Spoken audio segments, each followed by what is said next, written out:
Good evening, or perhaps good morning, wherever you are, and whatever time your clock softly glows. Allow yourself these quiet moments to drift back, far back, to another world. Tonight we journey to the banks of the Nile, to a place where the desert sands whispered secrets, and where lives unfolded in rhythms as steady as the river's eternal flow, and the rustle of linen garments brushing against hardened clay streets.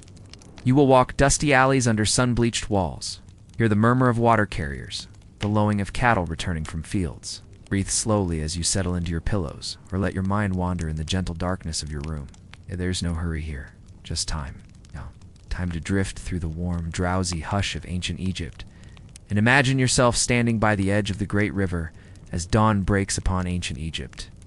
In this journey, we will begin by immersing ourselves in the life of an Egyptian farmer, feeling the weight of the mud beneath our feet. Later, we will walk with Hatshepsut, a woman who rose beyond kings. You rise slowly, feeling the cool desert air cling to your skin before the sun's relentless heat arrives. The scent of burning straw fills the dim room, mingling with the earthy smell of walls built from sun-baked mud mixed with river reeds. A thin mist drifts above dark water, curling around the tall papyrus stalks. The Nile's banks are scattered with pottery shards, bits of broken baskets, fragments of daily life left behind by generations who worked these fields before you. Then, we will explore the secrets hidden in tombs under desert sands. And finally, we will feast by flickering oil lamps with pharaohs and their courtiers. The sky slowly brightens to pale gold, illuminating the green of young barley shoots, trembling in the faint breeze. The wooden plow squeaks as you guide it through the wet soil, churning the black earth into neat ridged rows. You bend down, feeling the cold bite of water as you plunge your hands in to scoop out clumps of rotting reeds and tangled roots. The mud begins to harden, cracking beneath your feet, leaving thin gray dust upon your toes with each step. The air fills with the drone of insects and the rustle of dry reeds along canal edges. Tiny fish dart away from your fingers into deeper shadows. Children run between rows, chasing small lizards that flicker across the ground, their laughter thin and distant under the drone of cicadas. You roll up your linen mat, worn thin from years of sleep, his breath ragged as his mother fans him with woven palm fronds soaked in cool water.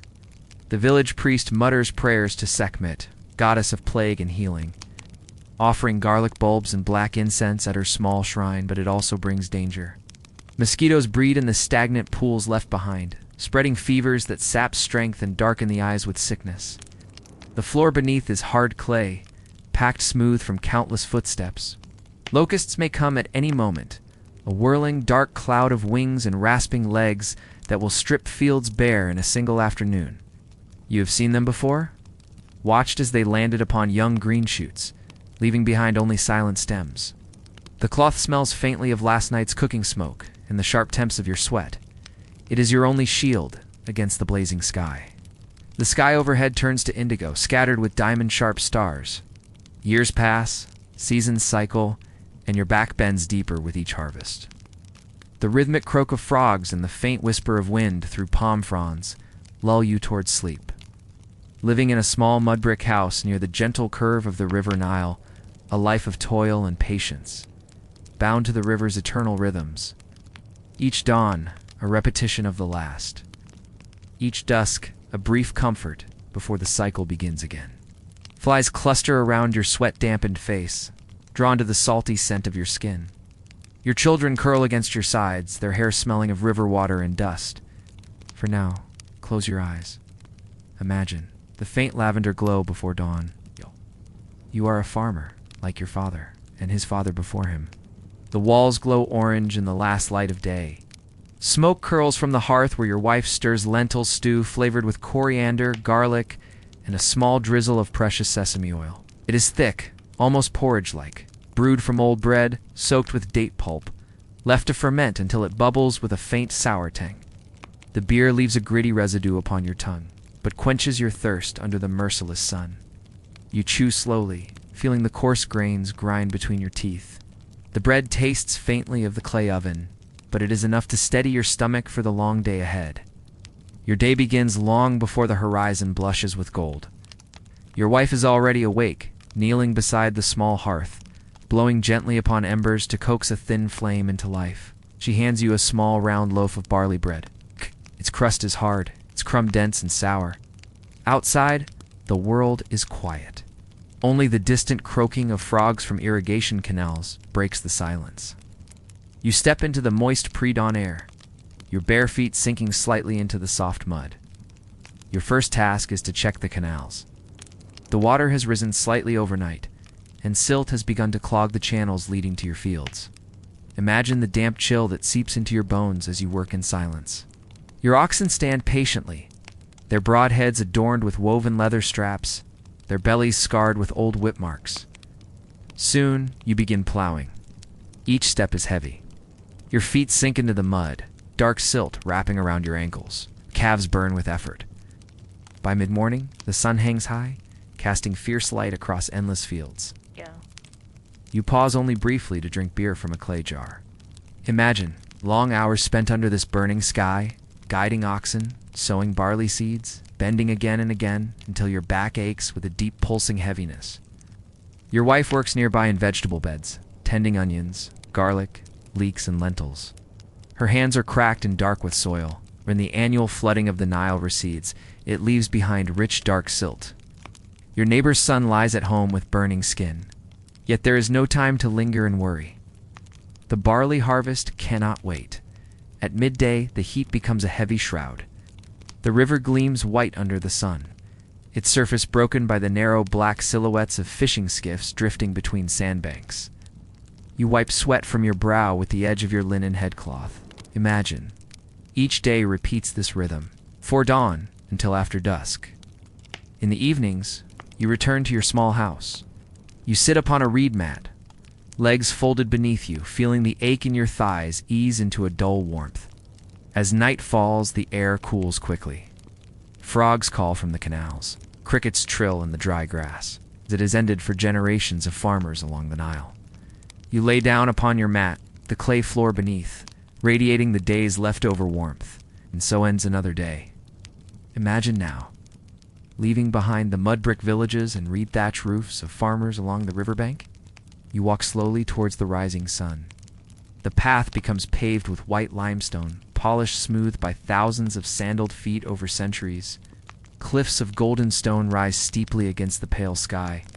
Carved into their base is a temple, unlike any other. Its terraces step up towards the heavens. Tier upon tier of broad courtyards lined with elegant colonnades. Columns shaped like bundled papyrus stalks hold up flat stone roofs that shade painted walls beneath. The air is dry and clear. The mortuary temple of Hatshepsut. Each breath carries the faint scent of dust warmed by dawn. Her heavy collars of gold, turquoise, and lapis lazuli rest cool upon her collarbones.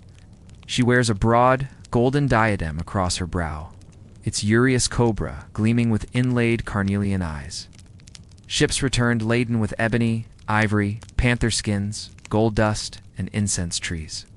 Small birds flit between branches, their chirps echoing off stone walls, painted with images of gods, animals, and her own triumphant deeds.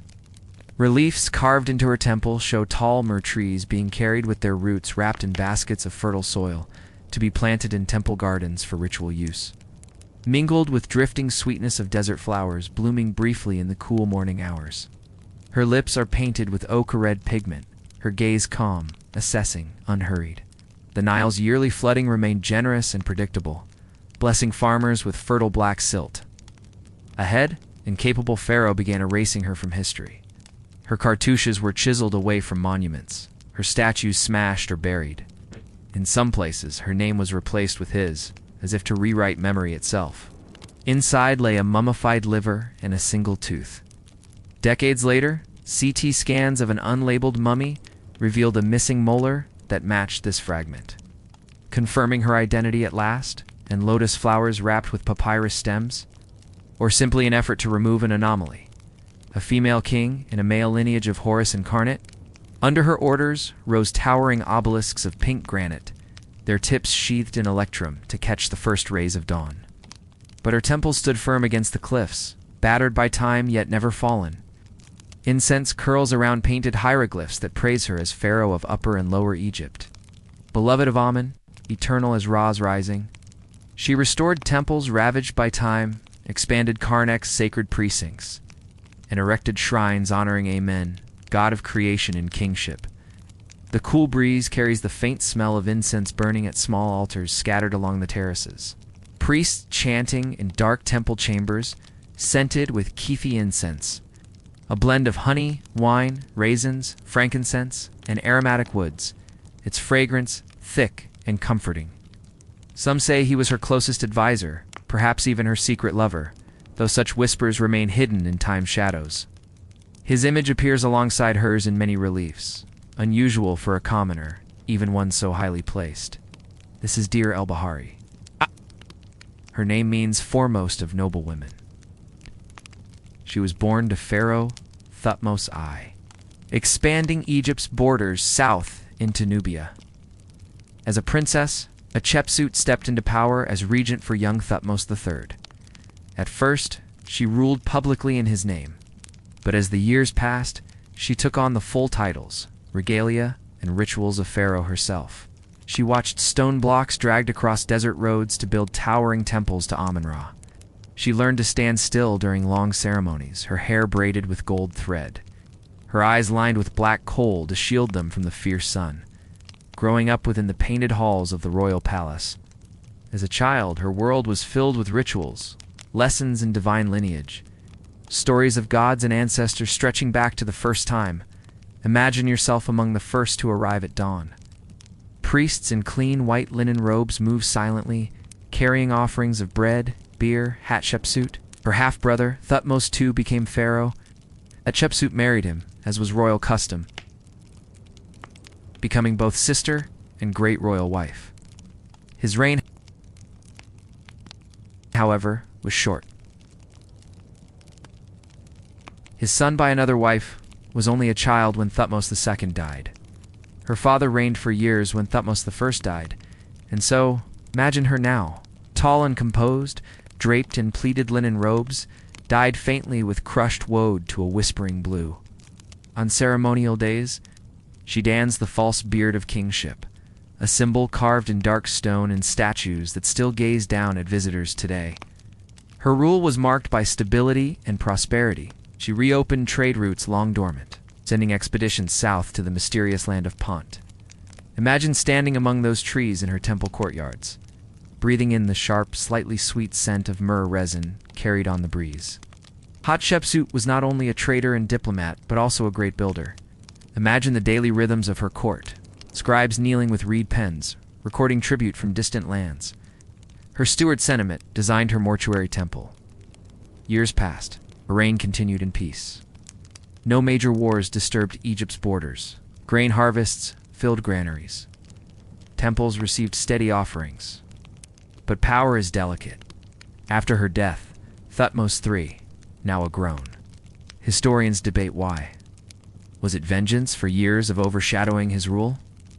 A political move to ensure smooth succession lines? For centuries, Hatshepsut was forgotten, hidden beneath layers of sand and deliberate erasure. In 1903, archaeologists discovered a small wooden box bearing her name in the Valley of the Kings. Imagine her spirit drifting through her grand temple at dawn. Columns glow with first light. In these quiet hours before day fully awakens, her presence lingers, serene, composed, commanding. As though each stone still remembers her footsteps upon its cool surface. Breathe deeply, and as you exhale, let her story settle within you, a calm reminder that power once wielded never fully disappears, but remains etched upon the silent walls of time. Imagine the sky before dawn, hiding the far shore, their linen kilts tied high to avoid getting wet. Each man carries a long spear tipped with copper or a net woven from flax fibers. They paddle silently, their oars slicing through the glassy water with gentle ripples.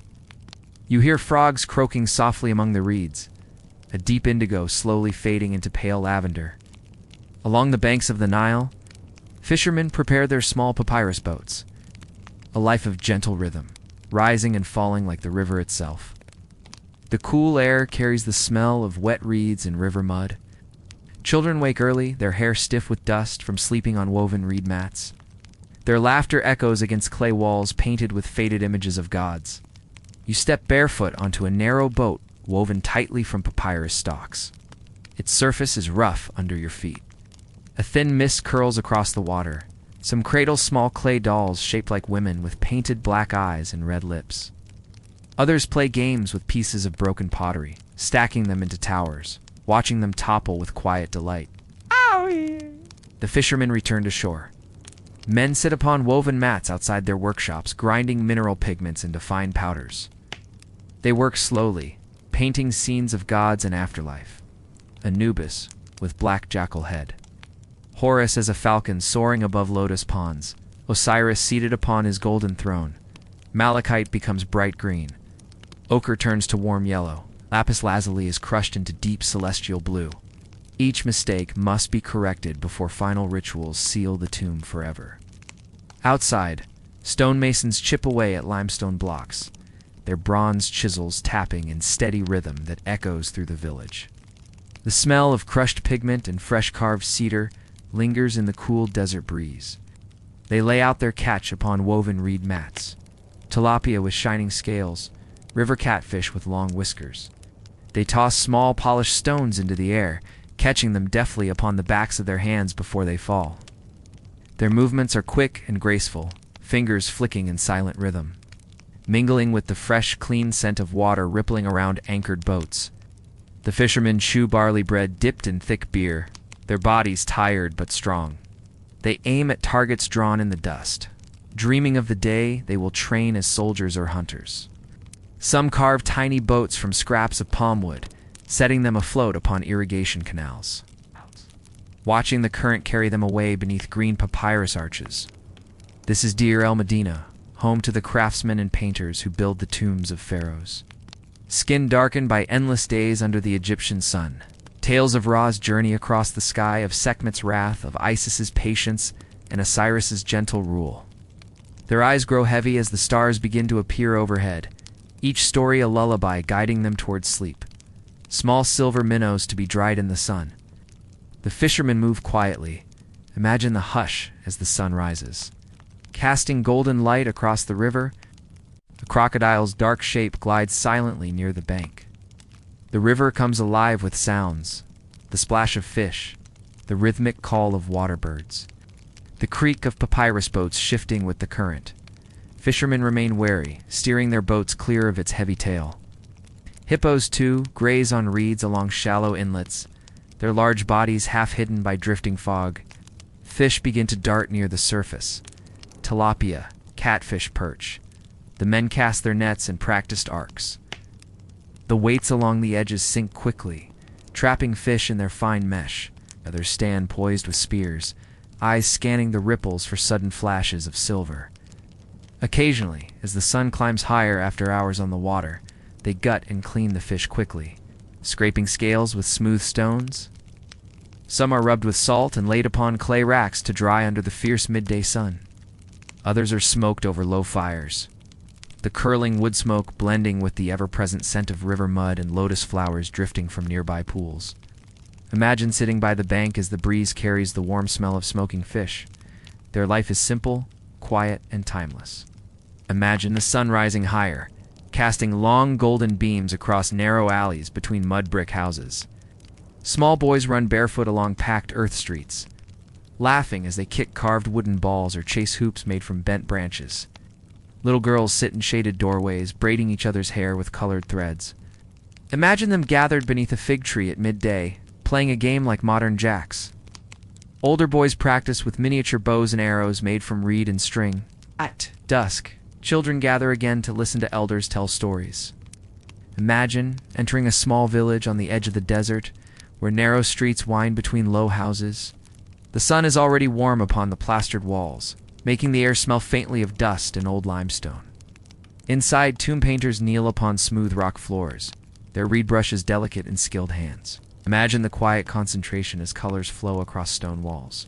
These craftsmen live simple but privileged lives. Paid in rations of bread, beer, and meat, they are protected by royal decree. Yet their work is demanding. At night, the village is quiet. Oil lamps flicker behind narrow windows, casting warm light across sleeping courtyards. Imagine dawn breaking over the temple of Karnak. Colossal gates stand silent under the first rays of Ra's light. Priests in pristine linen robes enter through shadowed colonnades, their bare feet whispering across cool stone floors. They begin their duties in silence, washing statues of gods with scented water, anointing them with myrrh oil, dressing them in fresh linen, and offering lotus flowers and loaves of bread. Their days are structured with rituals: dawn purification, midday offerings, evening hymns. Between rituals, they study sacred texts, copying spells and hymns onto papyrus scrolls and scripts so precise it seems printed. Hieroglyphs cover every surface, prayers carved deep into stone, each line a devotion whispered through centuries. The smell of frankincense rises into the still morning air, curling in pale gray threads towards the towering stone ceiling. Imagine the temple's vast halls, where each step echoes softly between rows of columns painted in red, blue, and gold. The priests chant softly, voices weaving through incense smoke, calling upon Amun, Mut, and Khonsu. Outside, the sun blazes upon quiet streets. Inside, the air smells of crushed plants, warm honey, and the faint sweetness of date syrup bubbling over a small fire. At night, the temple grows quiet again. He murmurs prayers to Sekhmet, goddess of plague and healing, while grinding garlic with beer to create a pungent poultice.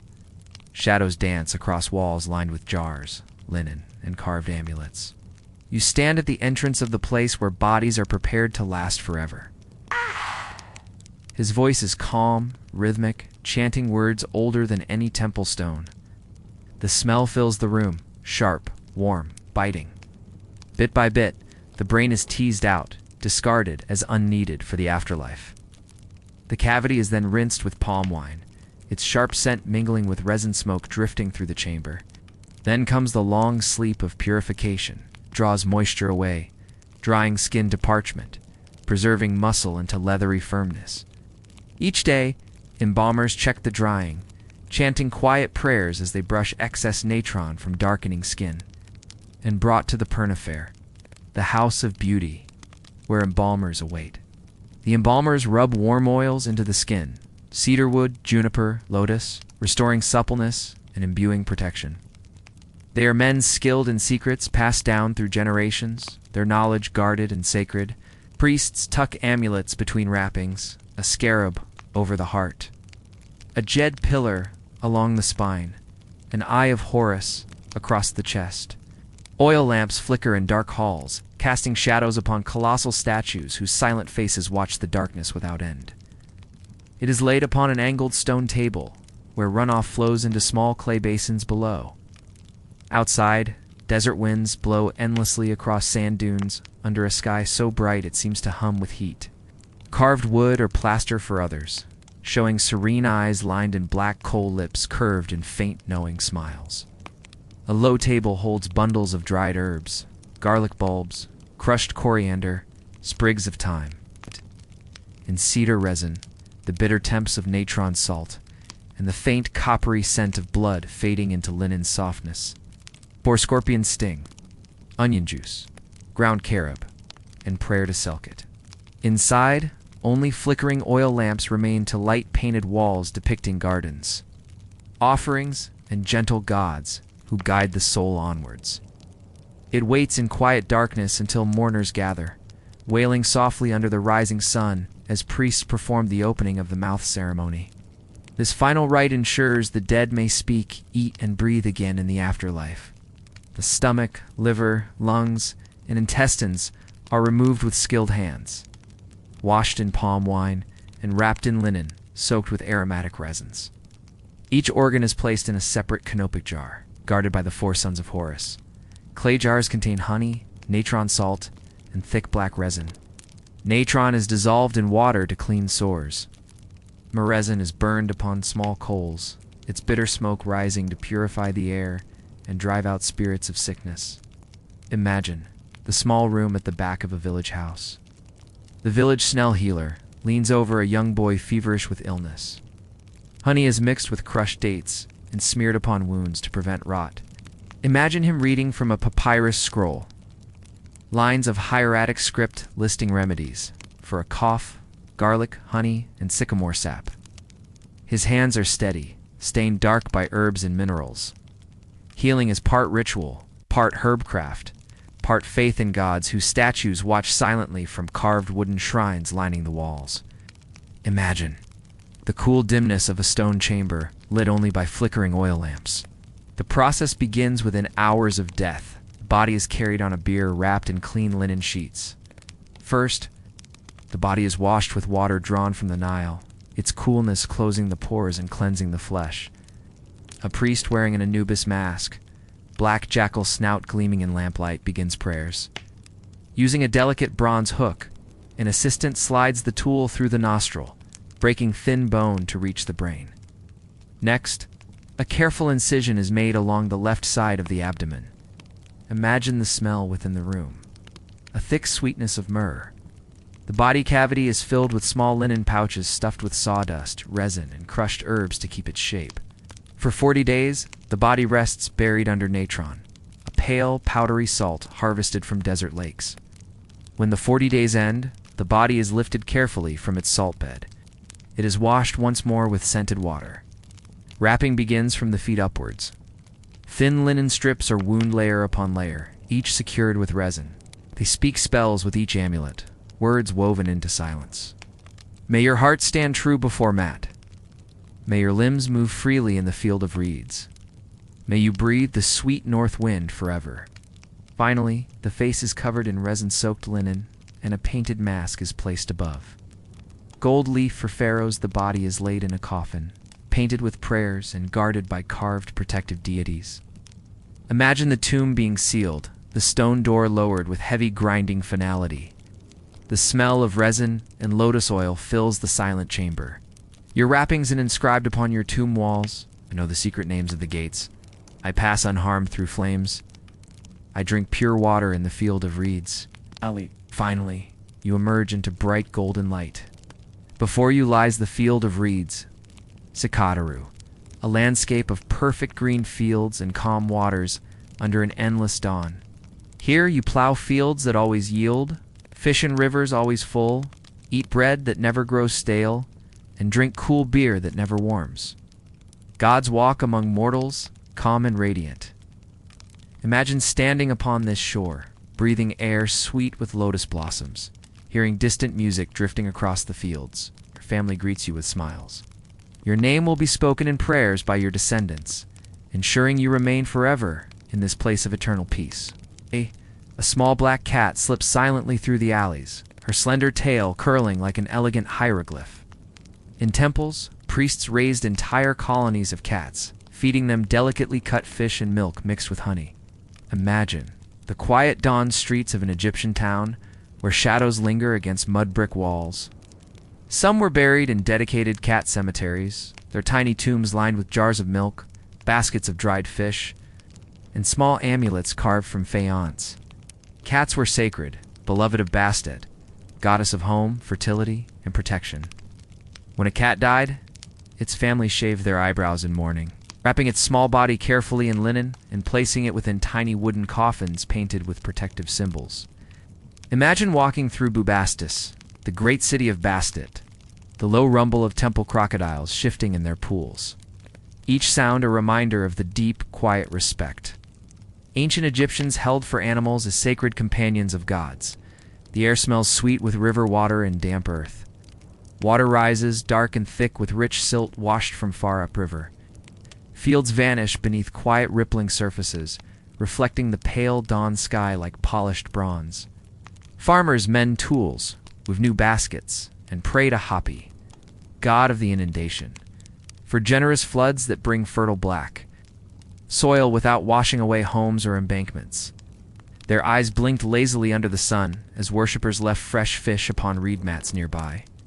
The temple here bustles with pilgrims bringing offerings, bronze cat statues, small clay dishes of milk, strings of lotus flowers. Children toss red boats into swirling eddies, their laughter mingling with the low calls of ibis birds flying above. But cats were not alone in holiness. Crocodiles basked in temple pools, fed daily by priests of Sobek, the fierce god of protection and fertility. Farmers return barefoot to soft, wet earth, guiding plows drawn by oxen. The smell of turned soil rises warm and pungent into the morning air. Barley, wheat, flax, and vegetables will grow quickly under Ra's bright, watchful eye. Ibis birds, sacred to Thoth, god of wisdom, walked among temple gardens, their slender, curved beaks dipping into shallow pools.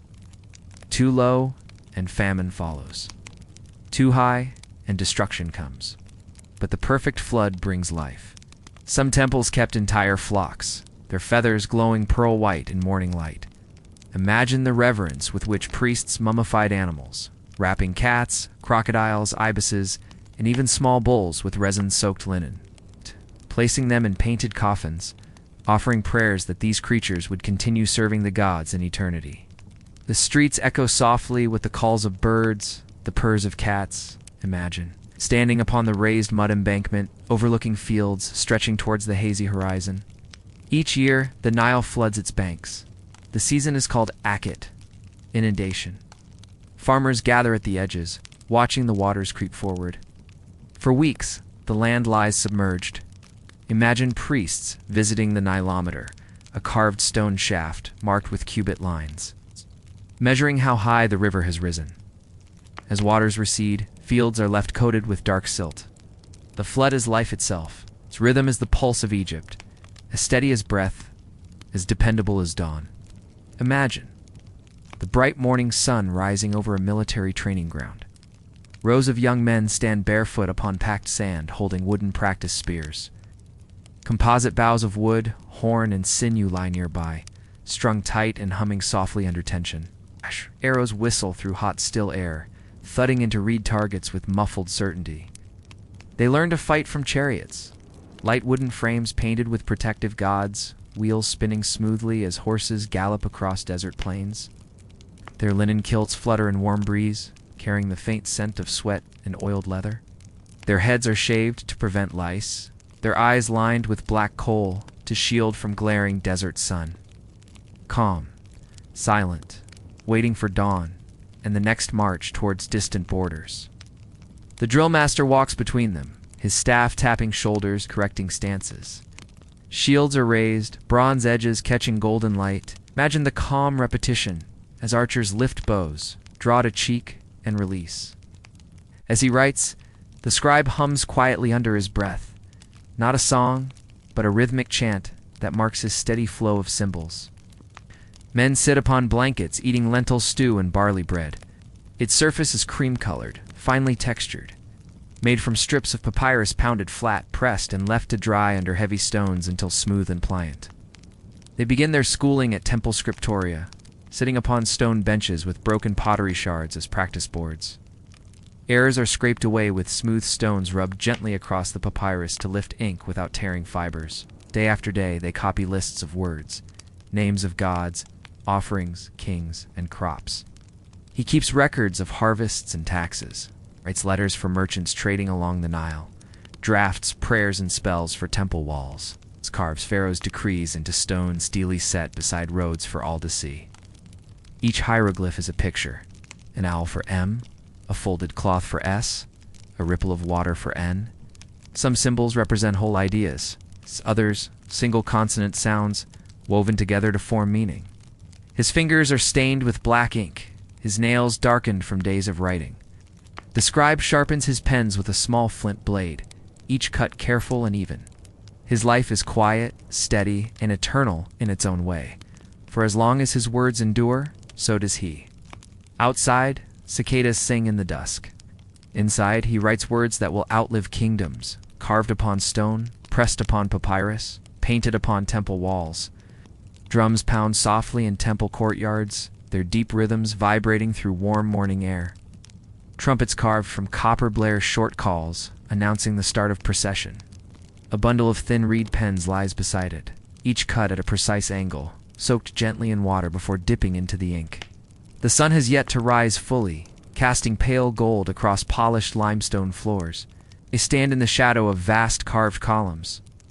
They dress the god in fresh linen, adorn it with heavy gold collars. Children laugh and chase each other between rows of solemn worshippers. their joy weaving lightness into the slow, majestic ritual. Dancers sway in slow, measured rhythm, their arms curling like lotus stems bending under river current. And turquoise beads then lifted carefully onto a ceremonial bark shaped like a papyrus blossom floating upon rippling water. Acrobats tumble upon dusty squares, their bodies moving with silent grace. Storytellers sit upon reed mats, reciting tales of Horus and Seth, of Isis and Osiris, their voices weaving ancient words into the drifting evening air. May the river rise high and the fields grow green. Music continues into night, flutes and lyres blending with laughter and the soft slap of waves against stone keys. The crowd cheers softly, their voices rising in a single sigh of reverence. The smell of honey cakes drifts by, sweet and comforting. Above, stars emerge one by one, silent and eternal, watching the people of Egypt celebrate the gods and the rhythm of life, of quiet toil and bright celebration, of fleeting lives bound by eternal cycles of sun and flood, death and rebirth, night and dawn. Sat beside fishermen casting nets into misted river shallows. Heard the laughter of children playing with clay dolls in dusty courtyards. Hear the quiet whisper of reeds along its banks, the distant call of night birds, the soft sigh of warm desert winds. Stood within painted tombs watching embalmers prepare bodies for eternity, and listened to priests chant prayers beneath towering temple columns. The fragrance of frankincense and myrrh mixes with dust kicked up by thousands of sandaled feet. Women wear lotus garlands in their braided hair, their eyes lined with kohl, lips tinted faint red from crushed ochre. Watched dancers sway in festival processions under a blazing sun, and felt the hush of night settle upon banquet halls lit by flickering oil lamps. Men carry offerings of bread, beer, and bunches of dates tied with papyrus twine. Nearby, a scribe sits cross-legged upon a woven reed mat, his back straight, his eyes lowered in calm concentration. Some play flutes, their soft notes drifting upwards to a sky so clear it seems filled with endless stars. Egyptian soldiers train with discipline. They march in step, spears upright, sandals kicking dust with each even stride. The scent of ink lingers in the air, soot mixed with water and gum Arabic for black, red ochre for headings and divine names. In battle, soldiers carry shields of wood covered in rawhide, spears tipped with bronze, and curved coppish swords shining like sunlit copper.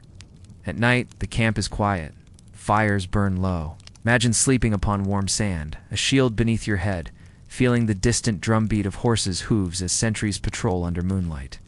Imagine the quiet hush of early dawn in a temple courtyard. He holds a pallet carved from acacia wood. Small wells along its top edge hold cakes of black and red pigment. The air smells of old papyrus, faintly sweet with the scent of dried reeds and lotus oil used to soften their fibers. Imagine watching his hand move with deliberate grace. The scroll before him is long, unrolled carefully across low wooden supports. Writing is not for the common. It's only scribes, trained from childhood. Read and record Egypt's knowledge. Imagine the discipline. Teacher stands behind them, reed switch in hand, correcting posture and strokes. The scribe's life is quiet but powerful. His day begins at dawn with morning purification, washing hands and mouth with cool water from bronze basins. Speaking words to Thoth, god of wisdom and writing, grant me memory and precision. May my words endure for millions of years. Imagine his small chamber lined with scrolls, tied neatly with linen threads. He works until the sun stands high, then rests in the cool shade, eating barley bread dipped in date syrup, drinking beer thick with sweet sediment. In the evenings, lamp flames flicker upon walls painted with prayers. Imagine the comfort of repetition, brush stroke after brush stroke, symbol upon symbol, meaning upon meaning. Imagine the sun rising upon the city of Thebes. Its streets are already crowded with people dressed in their finest linen. Today is the Opet festival, a celebration of renewal and divine blessing. Imagine standing among the crowd, smelling sweet incense drifting from bronze burners held by temple priests. The temple priests bathe the statue of Amun-Ra, pouring water scented with lotus petals across its gilded surface. Outside, the procession begins. Musicians walk ahead, their sistrums rattling gently, tambourines jingling with each step. Imagine watching the sacred bark emerge from towering temple gates, carried upon shoulders of priests. Its gold flashes in sunbeams, piercing through drifting incense smoke. The procession moves through the streets towards Luxor Temple. Along the way, people lay bundles of green reeds upon the path, symbolizing fertility and renewal. But Luxor, the statue is placed upon a high shrine. Priests chant hymns that echo through stone halls. May Amun bless the lands with harvest. May he renew the life of Pharaoh. After the ceremony, celebrations begin. Market stalls sell roasted duck, honey cakes, and jugs of cool beer. As the sun sets, lamps are lit.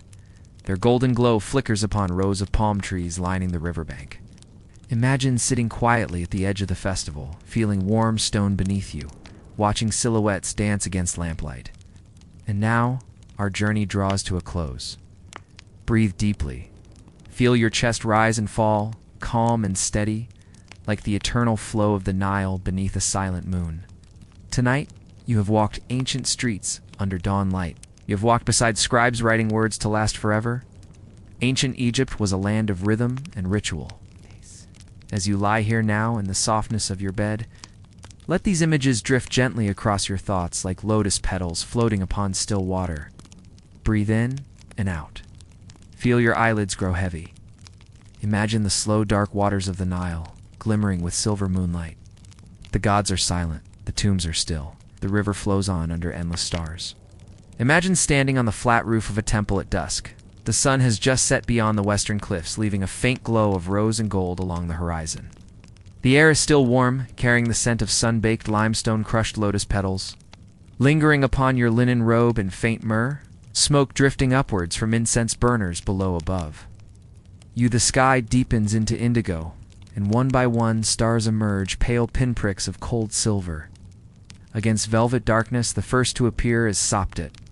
Known today as Sirius the Dog Star, its light flickers faintly in the heat haze above the distant desert, yet even this subtle gleam brings a quiet thrill of recognition. For thousands of years, Egyptian priests and astronomers stood as you do now, watching the slow turning of the heavens with calm, precise attention to them.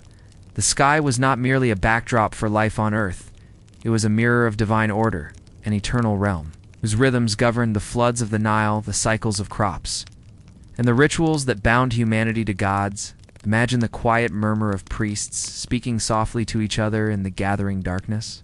Their linen robes rustle gently as they move about the roof, unrolling lengths of cord-checking shadow markers, and aligning siding rods carved from polished tamarisk wood clay oil lamps glow along the parapet walls, their golden light trembling in the faint evening breeze.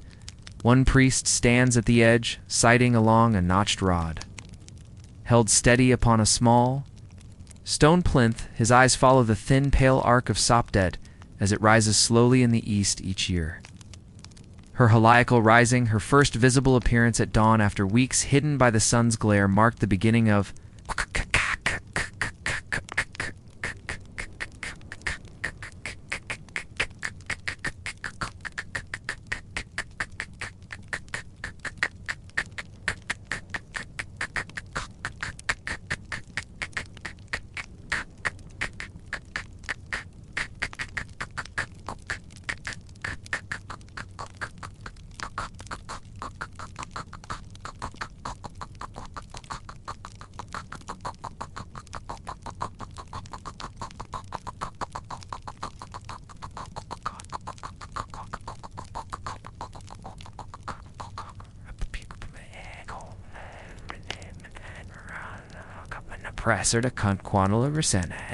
It was a moment of celebration, of relief, of life renewed. Imagine the quiet elation spreading through villages when Sopdet appeared. Farmers gathering along canals at dawn, pointing upwards with calloused hands, murmuring prayers to Sothis, her divine name, for gentle floods that would leave rich black silt upon their fields.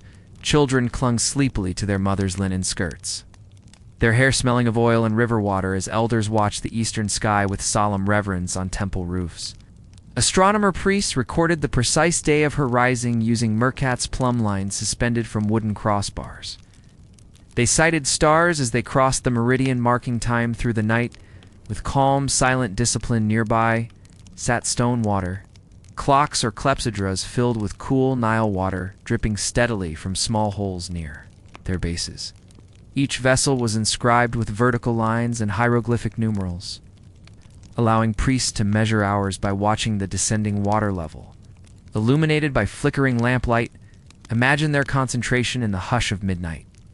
The only sounds are the quiet drip of water, the sighing of warm desert winds across temple walls, and the faint chirping of insects hidden among lotus pools. Far below the air smells of still water, warm stone, and faint. Burning oil, they track not only Sopdet, but also the circumpolar stars. The imperishable ones that never set forever circling the northern sky, Egyptians called them Ikimusek, the undying. Among them, priests saw the souls of departed kings ascending to sail with Ra across the heavens. Each night the Milky Way stretched in pale. Mist overhead, known to Egyptians as the heavenly Nile, they believed it mirrored their river flowing through. The sky from horizon to horizon, the goddess Hathor, was said to nurse the world from its silvery waters, her star form watching over night travelers. Imagine priests lying upon mats woven from rushes and papyrus stalks, gazing upwards in silence. Their eyes followed Orion's slow arc across the winter sky. They saw him as Sa, the embodiment of Osiris's belt stars, forming the sacred sash of the god of death and rebirth behind him. Trailed Sopdet his consort Isis, whose tears of grief had his murder brought the flooding of the Nile each year. In this quiet, starlit realm, myth blended seamlessly with observation. Priests used star clocks painted inside coffin lids to guide journeys through Duat, the underworld where each hour was marked by a different star goddess. These diagrams showed rows of deities with stars upon their heads, each representing the passage of an hour in the night, guiding the deceased through darkness towards the dawn. Imagine the inside of a noble's coffin. Painted with these star clocks, tiny figures kneel beneath hieroglyphic texts, their black hair adorned with gold and blue diadems. Their skin painted in ochre, and pale green oil lamps flicker against these images as priests recite quiet prayers. During burial rites, their voices low and measured in the echoing silence of the tomb. Shaft Egyptian temples themselves were built with astronomical precision. The temple of Amun-Ra at Karnak, for instance, was aligned along an axis that matched the rising midwinter sun, allowing its rays to penetrate the inner sanctuary on specific festival mornings. Priests would stand in the shadowed hypostyle hall, its massive stone columns painted with lotus and papyrus motifs, watching golden light spill slowly down the central aisle towards the hidden shrine of Amin. Standing there, feeling cool stone beneath your bare feet, smelling faint incense drifting through beams of sunlight, made visible by swirling desert dust, the columns soar above you like a forest turned to stone, each carved with hieroglyphic praises and offerings to gods whose power moved both stars and men. Imagine the slow rhythm of time in ancient Egypt, where days, months, and years were measured not by clocks or printed calendars, but by the unchanging patterns of the sky for Egyptians. Astronomy was not an abstract science. It was a way of understanding life, the gods, and the eternal balance of Mat that governed all existence. The Egyptian civil calendar consisted of 12 months each, with 30 days divided into 3 seasons: Akit, the inundation when the Nile flooded the fields; Pare, the growing season when crops sprouted in rich black silt; and Shemu, the harvest when grain was gathered and stored. Each season contained for months, and at the end of the year 5 epigomenal days were added, known as the 5 days upon the year. These were the birthdays of Osiris, Horus, Seth, Isis, and Nephthys, each day marked by special prayers and temple rituals. Imagine priests gathered before dawn on these sacred days, standing upon high temple walls overlooking dark river waters. The air is cool and quiet. Thin mists rise from lotus ponds below, curling through papyrus reeds, carrying the faint scent of damp earth, warm mud, and opening lotus blossoms whose fragrance is sweet green and slightly musky above them. The constellations wheel slowly. The priests speak softly, reciting hymns.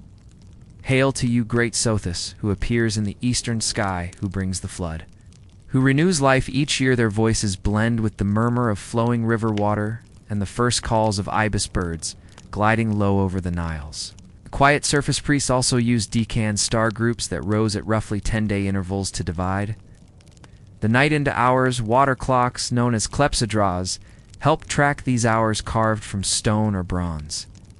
These vessels were filled with water that dripped out at a steady rate through a small hole near. The basin side vertical lines marked time intervals, each line labeled with hieroglyphs, naming its associated star or deity. Imagine the sound of water dripping steadily into a small clay bowl.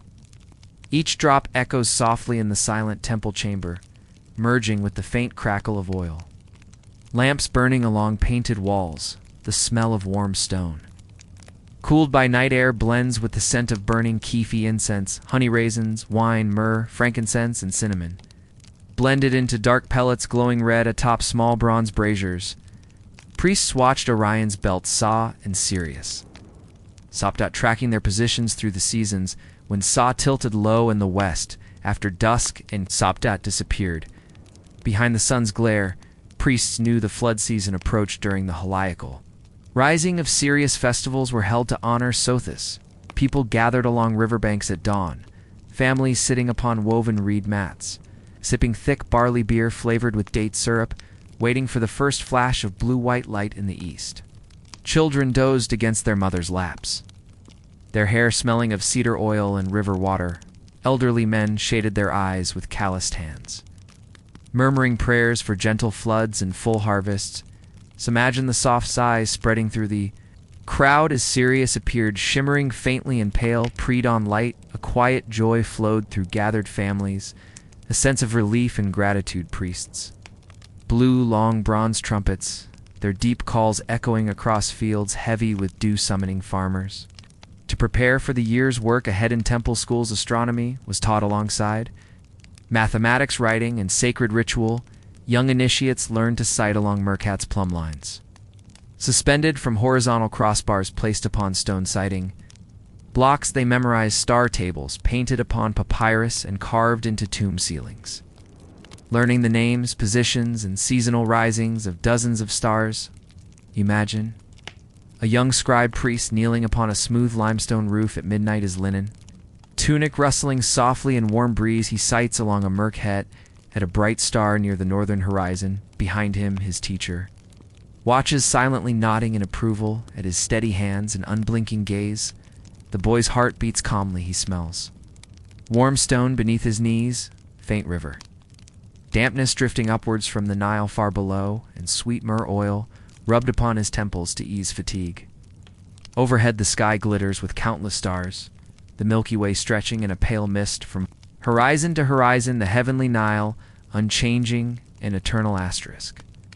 The ceilings of tombs, too, were painted with astronomical diagrams. The tomb of Senmit, chief architect under Hatshepsut, contains one of the earliest known star maps, depicts the northern and southern skies, Deccan's planets, and the circumpolar stars, all arranged in careful registers along dark blue painted ceilings spangled with golden stars.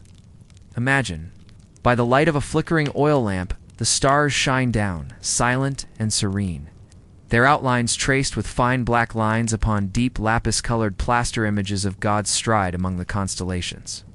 Upon each horizon, she swallows the sun each evening, and in the darkness of night, Ra journeys through her body aboard his golden bark to be reborn at dawn as he emerges from between her legs in the east. This cycle was painted upon tomb walls and temple ceilings, a visual prayer that the sun would rise again each morning and that the deceased would be reborn in the field of reeds. Asterisk. Imagine priests ascend the narrow stone steps to the flat roofs of temples carrying oil lamps that flicker golden light against limestone walls. Their white linen robes rustle softly as they move with calm, practiced steps. They gather near low stone platforms where sighting rods and plumb lines stand ready for observation. Tonight, they will measure the rising of sacred stars to set the temple calendar for rituals ahead, though. Air smells of warm stone fading into coolness, faint myrrh smoke from lamps, and the sweet green scent of lotus petals placed in offering dishes nearby. Overhead, the Milky Way arches and a pale glowing river of countless faint stars. Egyptians called it the heavenly Nile, believing it mirrored their earthly river flowing eternally.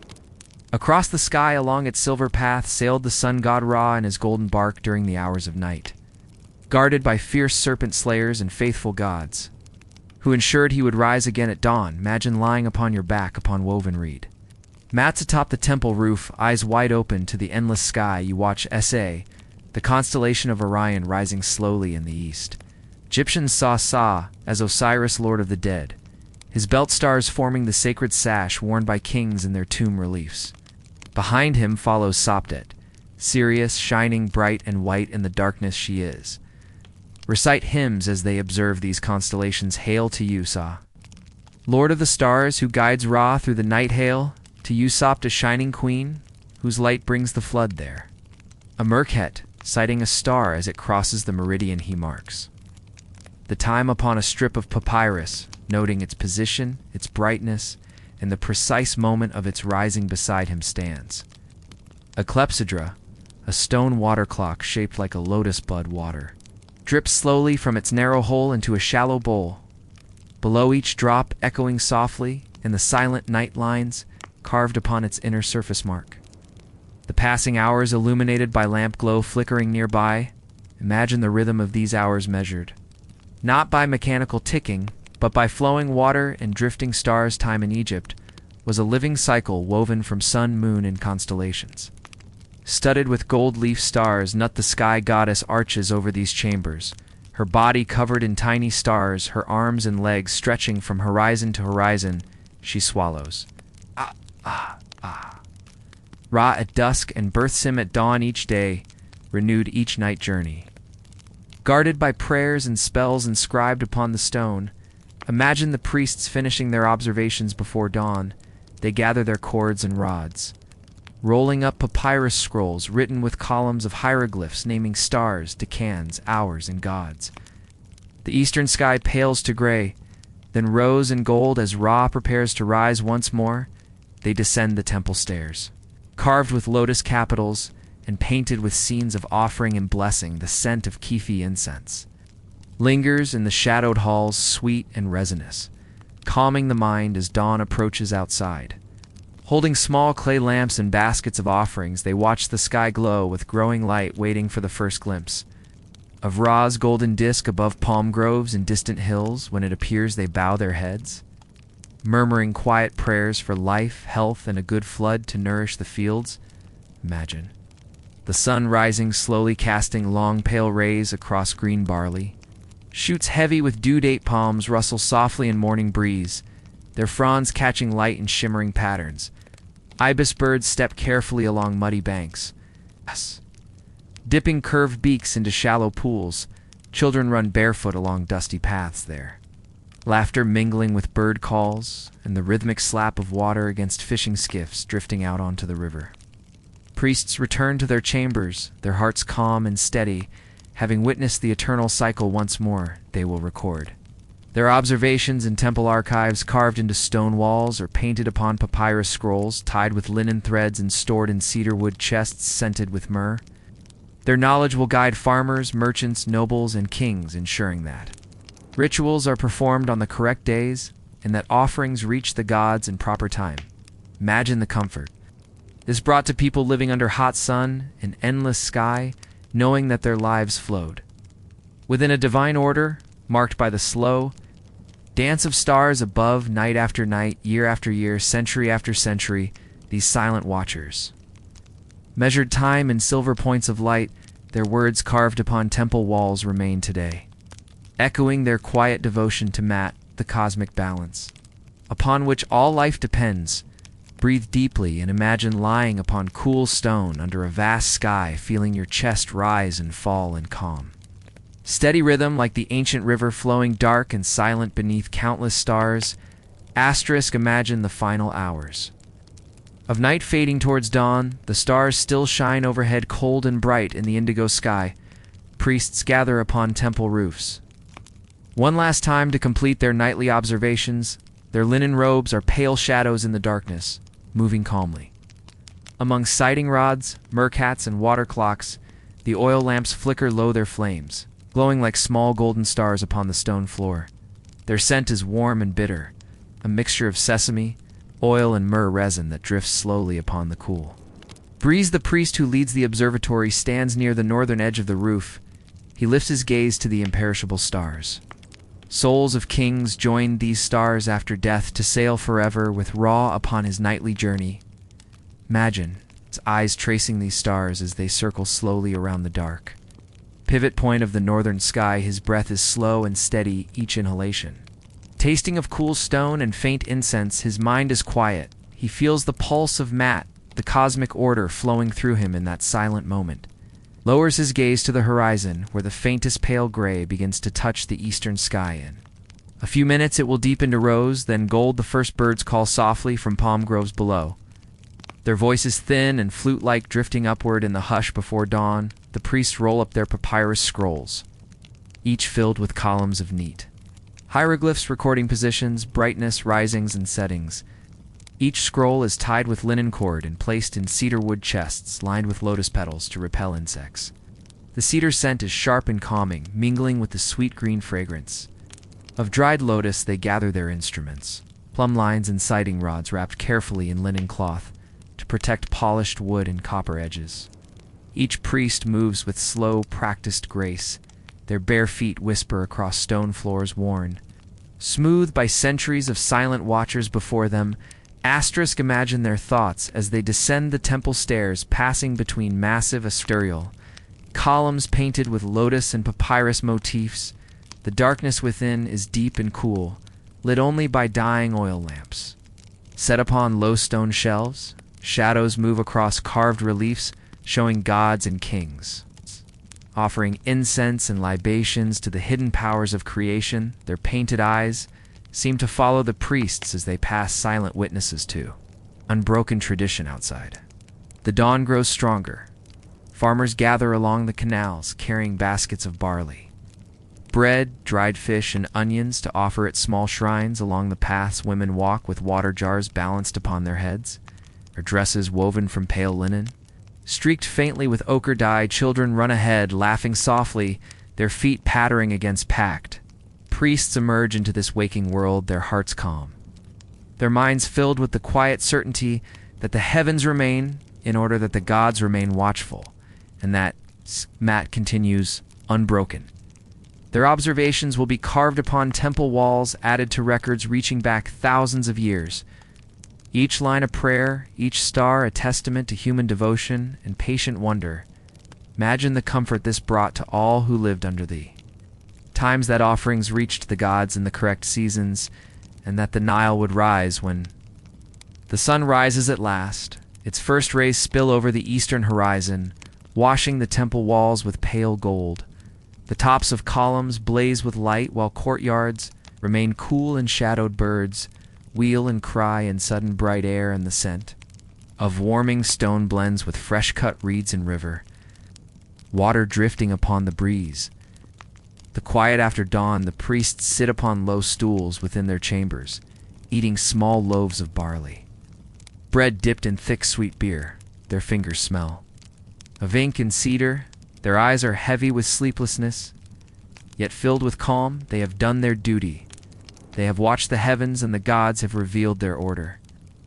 Once more imagine lying upon cool stone beneath this sky, feeling your chest rise and fall slowly, like the Nile's eternal current. Breathing in the scents of lotus incense, myrrh, and river mud, letting your thoughts drift like small boats upon dark, silent waters as the stars fade into blue and Ra rises once again. To light the world, this is the rhythm of eternity, quiet and unchanging, written in silver points across a velvet sky. Each night a prayer, each dawn an answer, each life a short journey beneath endless stars. Imagine the quiet before dawn in an ancient Egyptian village. The sky is still deep indigo, fading slowly into pale lavender along the eastern horizon. The air is cool, carrying the faint scent of river mud, reeds, and ash. From yesterday's hearth fires, roosters call softly from courtyards. Goats stir and reed, pens their bells, clinking gently as they rise, and stretching a small bakery near the temple walls. Bakers are already awake, their bodies moving with calm, practiced rhythm as they prepare for the long day ahead. They wear simple linen kilts tied tightly around their waists. Their hair smells of wood smoke and warm grain. Their feet are bare upon the packed earth floor, cool and slightly damp with night's lingering breath.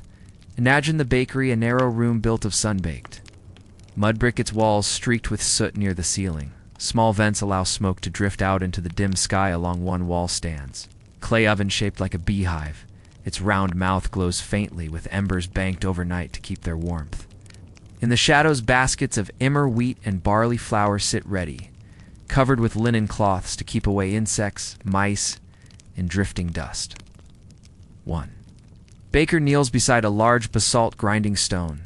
The corn worn smooth from years of use, he pours handfuls of golden emmer wheat into the upper hollow and begins to grind, pushing a heavy oval stone back and forth with slow, steady strokes. The grain cracks and breaks, releasing a warm, earthy scent that rises with each movement, filling the quiet room.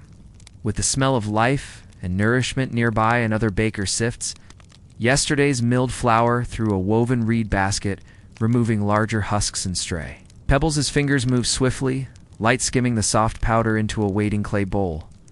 He hums under his breath a low, rhythmic chant that keeps time with the gentle rustle of flour falling like fine desserts and imagine. The texture of this flour slightly coarse, flecked with fragments of bran and grit, ground with stone upon stone. Its color pale gold deepening to ochre when mixed with water and baked upon hot clay. The corner stands a large pottery jar of sourdough starter. A bubbling mass of fermented grain and water, its surface faintly frothy with wild yeast gathered from air and flour. The smell is strong and sour, tinged with the sweetness of fermenting grain. Sharp yet comforting like the breath of warm beer and freshly cut hatha. Head baker lifts the jar gently, stirring it with a smooth wooden paddle. The bubbles rise and break, releasing small puffs of sour steam. He nods to himself, satisfied with its life and strength, and pours a ladle of thick starter into a wide, low mixing bowl made from woven palm fibers lined with hardened clay. Water is added slowly. Drawn from a tall red clay jar kept cool in the shade of the bakery wall, its surface beaded with faint morning condensation. The baker mixes with his hands, strong fingers curling and folding flour into water, into starter, working the rough, sticky mass until it becomes a shaggy dum. Imagine the sound of kneading, soft, wet slaps upon the clay bowl, rhythmic breathing of the baker in and out in calm, even pace. His arms move like oars, pushing, pulling, folding, pressing again and again, until the dough becomes elastic, warm, and pliant under his touch. He sets it aside, covering it with a damp linen cloth to rest while he turns to shape yesterday's risen dough into loaves. His hands move quickly, dividing the dough into small balls, rolling them upon the floured tabletop until their surfaces become smooth and tight. Asterisk. Some will be shaped into flat round loaves scored lightly across the top with a reed knife to allow expansion in the oven. Others will be flattened into thin discs too. Baked directly upon hot stones, becoming crisp and smoky-edged, with blackened bubbles that crackle when bitter outside. The first rays of dawn touch the tops of palm trees, casting long shadows across the quiet village courtyards. Women begin to wake, feeding chickens, sweeping smooth-packed earth floors with bundles of stiff grass. Children stir upon reed mats, rubbing sleep from their eyes, their hair sticking out in soft, tangled wisps within. The bakery, the fire is fed with dry acacia twigs and split palm branches. Flames catch quickly, crackling softly. Their light flickers against the curved clay oven, walls painting them with waves of orange and gold. The smell of smoke mingles with warm yeast and freshly ground grain, a scent that is both nourishing and calming, promising life and daily rhythm. Imagine the bakers working silently, each man knowing his task without words. One feeds the oven's fire-keeping embers, K glowing bright, another shapes loaves, setting them upon long flat paddles carved from tamarisk wood. Another kneels beside the grinding stone, his strong arms moving back and forth in endless, ancient rhythm. When the oven is hot enough, its interior glowing with radiant heat, the head baker brushes aside glowing coals with a long bronze-handled rake. He sprinkles the clay floor with water which hisses and steams, filling the room with the sharp, clean scent of wet stone and ashes. Loaves are slid into the oven one by one, the paddle's edge tapping gently against clay as each piece is placed within rows, are built from back to front smallest loaves, nearest the mouth to be removed first as heat begins to follow. Imagine Sitting in the bakery corner watching the work, feeling the heat upon your face, the sound of fire crackling, dough slapping upon wood and stone, the low murmured prayers bakers whisper under their breath, words thanking the gods for grain and life and safe. Dawn, each movement is calm, unhurried, woven into a rhythm older than the temple walls themselves outside. The sun rises fully, casting golden light across the Nile. The river glows smooth and bright, reflecting palm groves and small fishing boats. Drifting among tall papyrus reeds, ibis birds stand in the shallows, white feathers brilliant against green shadows, their curved beaks dipping quietly into cool water within. The bakery, the first loaves are ready. Pulled steaming and golden from the oven, their crusts cracked and darkened, their smell rich with roasted grain and faint sweet yeast. They are set upon woven reed trays to cool their warm scent, drifting out into waking streets, calling children to peek in through open doorways.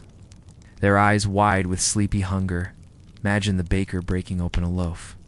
Its crust crunches softly, revealing dense, steaming crumb flecked with bran. He tastes it, eyes closing, in brief, silent thanks, to Renenutet, goddess of harvest and grain, who nourishes all life with her quiet, unseen blessings. This is the life of bakers. In ancient Egypt, a life of quiet dawns, warm fires, flour-dusted hands, and the slow, steady rhythm of kneading and baking that feeds both body and spirit, as eternal as the rising sun above the silent, flowing river. Imagine the morning advancing, the sky, now bright, pale blue, with faint wisps of high cloud drifting slowly towards the western desert. Breeze flows softly through narrow village streets, carrying scents of baking bread, wood smoke, and damp river reeds. Bakers continue their quiet work within the mud brick bakery, their bodies moving with calm endurance shaped by years of early rising and steady labor. One baker lifts a large reed basket filled with warm, fresh loaves. Each loaf is shaped by his hands, marked by his reed knife scored across the top with a single slash or cross or simple sunburst pattern. These marks are not merely decoration, they tell the household or temple steward who baked which batch, so rations can be counted in offerings. Recorded upon papyrus rolls stored within cool temple archives. Imagine him stepping out into the streets, sunlight falls upon his bare shoulders, warming skin covered in fine golden flour dust. His arms are strong from years of kneading and lifting. His feet are calloused and silent upon packed earth. Chickens scatter before him, pecking at stray crumbs. Children run to his side, small hands reaching for the smell of warm bread, their eyes bright with sleepy wonder. He smiles gently and continues on his path towards the temple granary, where stewards wait to receive today's bread. Ration priests stand near the gates, their linen robes bright, white against sandstone walls, their eyes lined with coal to protect against the glare, their voices low as they murmur morning prayers to Ra, rising above eastern hills within. The temple compound, the bakery, is larger, built of smooth plastered brick, painted with faded images of wheat offerings, loaves and sheaves bound together in neat golden bundles. Bakers here work in larger teams. Their ovens stand side by side, each mouth glowing with fierce orange heat. Loaves are stacked upon red mats to cool their crusts, crackling softly as trapped steam escapes him. Imagine this place thick in comforting roasted grain yeast, wood smoke, and faint sweetness of date. Syrup smeared upon flatbreads for priests to break their fast between dawn rituals. The sound is a quiet murmur of men working a low chants, calling upon Renenutet and Osiris to bless the harvest and protect the storehouses from rats, mold, and weevils. Head baker here is an older man, his skin darkened by years under sun and oven heat. His hair is short-cropped, flecked with gray. His hands are broad-knuckled fingers. Stained with flour and ash, he carries a smooth tamarisk paddle worn to pale, polished grain from decades of use. He inspects each loaf for size, shape, and crust, tapping them lightly with his knuckles, listening for the hollow sound that tells him they are baked through. Imagine his eyes closing briefly in silent prayer, thanking the gods for another day of safe work, for strong arms that do not fail, for ears that still hear the thud of perfect bread, for the rising sun that marks each task. In each rest, he opens his eyes and nods to his apprentices, who move quickly to slide more loaves into waiting ovens their bodies. Bending in graceful practiced arcs outside in temple courtyards, priests gather to prepare morning offerings. Loaves are piled upon small altars beside clay jars of beer, baskets of figs and dates, and narrow-necked flasks filled with sweet pressed lotus oil. Incense smoke rises in thin blue, gray strands curling upwards towards carved stone lintels, where falcon-headed Horus gazes down in eternal watchfulness. So imagine the loaves stacked upon reed mats, their surfaces marked with careful cuts, some shaped into tall conical forms, others into flat discs or oval rolls, each type used for different offerings. Some burned whole upon small clay altars, their scent rising as sacrifice, others left upon shrines to be eaten later by priests or redistributed to temple workers as rations within. The village bakery work continues quietly. The youngest apprentice sweeps flour dust from the packed earth floor. His broom, made of tied stiff grass, rustles softly across stone and clay.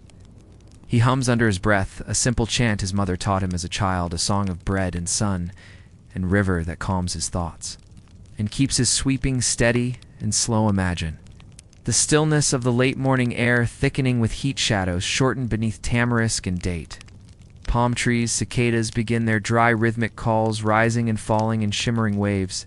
The scent of baking bread drifts along alleys, curling around mud brick walls, mingling with the sweet, sharp smell of fermenting date beer bubbling quietly in clay jars set beneath woven red awnings. Bakers pause to drink water dipped from tall red clay jars, kept cool by evaporation, their surfaces darkened with dampness, their rims chipped from years of use. The water tastes clean and faintly sweet, carrying the memory of river reeds and silt. Filtered by layers of sand packed within earthen jar stands, they wipe sweat from their brows with linen cloths tucked into their waistbands. Their skin gleams with moisture, their shoulders and arms streaked with flour dust, ash, and fine drops of sweat drying into pale salt crystals beneath rising heat. They breathe deeply, their chests expanding and relaxing in calm, silent rhythm. Their eyes half closed as they stand for a moment, feeling the quiet pulse of life around them. Imagine the slow turning of the day, measured not by clocks, but by sun shadows smell, and task the grinding of grain, the kneading of dough, the feeding of fire, the rising of loaves, each action blending into the next until the sun stands high overhead and the smell of fresh bread has faded into the warm scent of cooling stone and drifting wood smoke. This is the life of ancient Egyptian bakers. Life of dawn, darkness, soft flour, warmth of ovens, quiet prayers, scored crusts, and the eternal slow rhythm of breath. In work beneath a sun that rises each day upon a silent, unchanging river. Asterisk, imagine the afternoon settling upon the village. Sun hangs high above the palm groves, casting short shadows upon packed earth streets. The heat hums softly against mud brick walls. Air shimmers above stone, paving near the temple gates within. The bakery ovens glow with steady orange light, their curved clay walls radiating warmth into the dim. Cool room bakers work with quiet patience, their movements slow and practice shaped by years of repetition, kneading dough into smooth elastic rounds, flattening some into thin discs for quick baking, upon hot stones, shaping others into tall conical loaves for temple offerings. Their hands move with silent rhythm, pressing, folding, turning the dough beneath broad, strong palms. Flour dust drifts around them, fine and golden, caught in stray beams of light slanting through narrow vents near the ceiling. Imagine the sound of work within the bakery, the soft slap of dough against clayboards, the faint creak of woven reed baskets shifting under weight, the quiet breathing of men focused upon their tasks, the rustle of linen kilts as bakers bend and stand, the low hum of a simple song. One man sings under his breath a song of bread and sun and river waters carrying silt and life through endless summers. Near the oven mouth, the youngest apprentice squats, watching the loaves bake, their crusts darken, slowly browning to rich golden ochre. Small bubbles rise and burst across flatbreads, leaving them mottled with dark, crisp patches that crackle softly when broken. He reaches in with a short tamarisk paddle, sliding loaves out onto reed mats, their surfaces steaming in the warm bakery. Arrow Imagine the smell that fills this place: roasted grain, sharp sour yeast, sweet wood smoke faint, bitter ash warm clay, and pale golden flour. It is the smell of life and comfort, the smell of dawn tasks, fulfilled and midday. Rest approaching outside in temple courtyards, priests move through shadowed colonnades carrying baskets of fresh bread. Two inner sanctuaries, their bare feet whisper across cool stone floors. Their linen robes sway softly as they walk. Each man carries offerings carefully arranged upon reed trays loaves. Jugs of beer, figs, dates, and bundles of green reeds tied with papyrus string to honor gods who shaped river flood and harvest grana. Imagine walking beside them along wide stone paths. Beneath towering columns carved with lotus capitals, their painted colors faded under sun, but still bright with deep blues. Reds and greens images of gods stride along the walls: Horus with falcon head, Isis with throne crown, Osiris with green skin and crook and flail, each figure calm, eternal, watching silent worshippers. Pass within the village bakery. Bakers prepare for afternoon rest. The ovens are banked with damp ash to keep coals alive until evening. Flour baskets are covered with linen cloths to keep away flies and drifting dust. Kneading bowls are rinsed with river water and set upside down to dry upon reed. Rax the head baker inspects the last batch of loaves, tapping crusts with his knuckles, listening for the hollow thud that tells him they are ready. He nods once satisfied and sits upon a low three-legged stool near the door, breathing deeply, his chest rising and falling in slow, measured rhythm. Sweat cools upon his skin, leaving faint white lines of salt along his arms and neck. His hands rest upon his knees palms.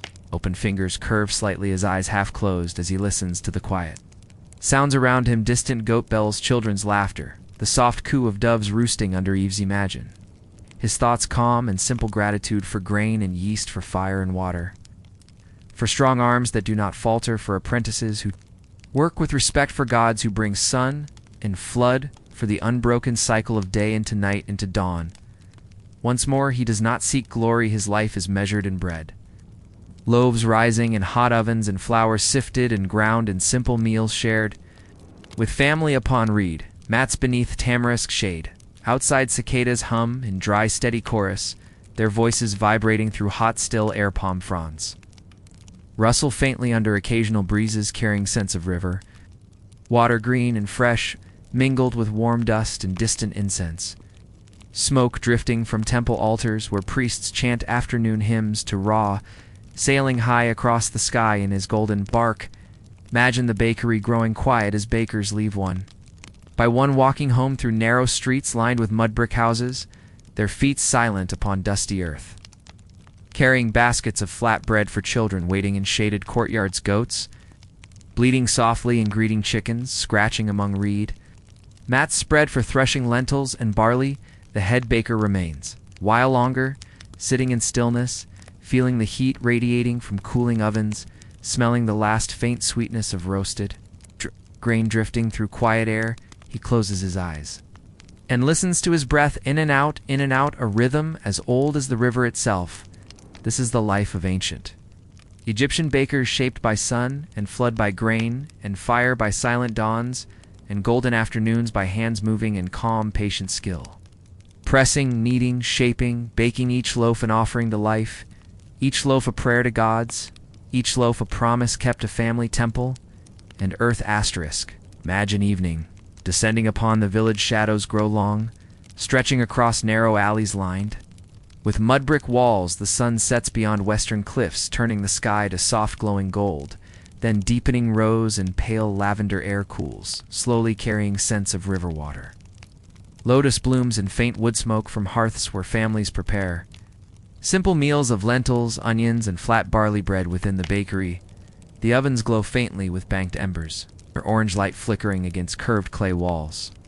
Baskets of flour are stacked neatly upon low reed shelves covered with linen.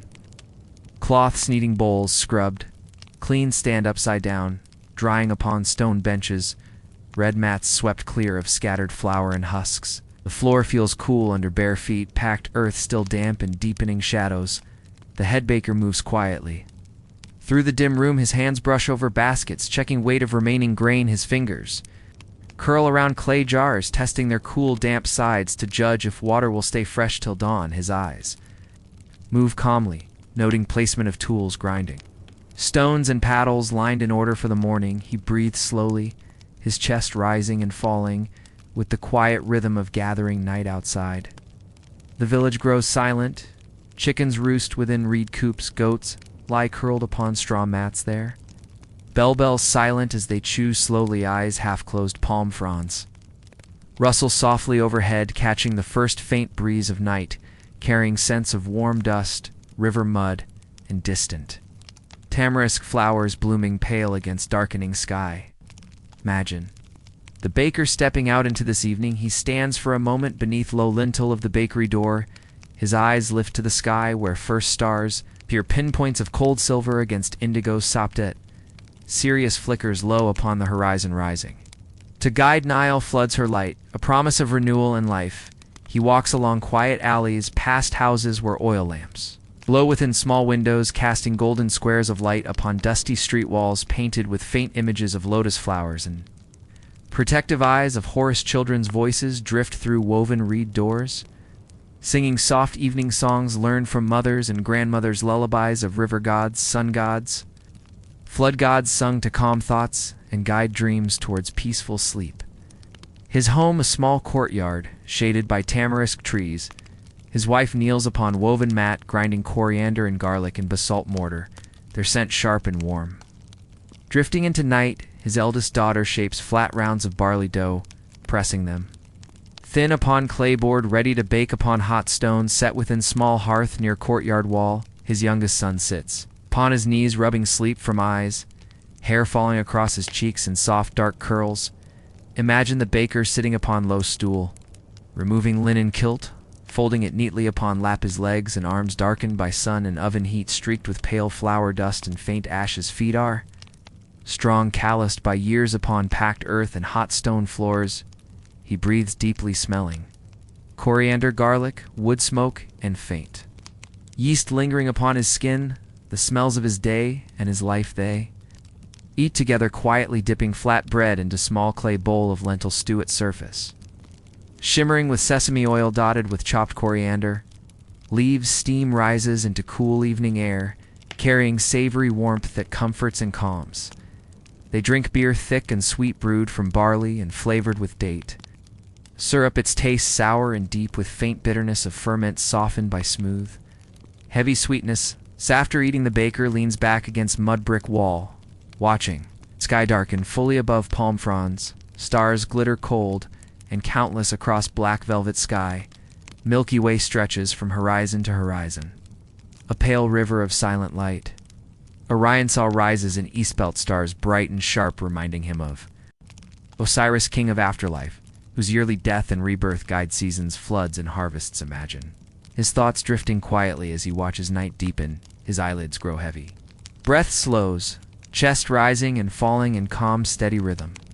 He thinks of dawn to come, flour to grind, dough to knead, ovens to fire, loaves to shape, prayers to whisper, each task part of a great unbroken cycle reaching back through fathers, grandfathers, countless generations beyond memory, to first bakers who ground wild wheat upon flat stones beside Nile River under rising sun.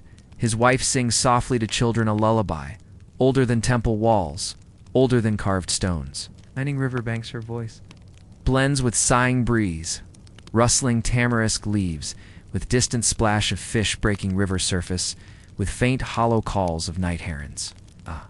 Gliding low over dark water, her song flows like quiet current around him, calming thoughts, slowing heart, guiding mind towards silent darkness of sleep.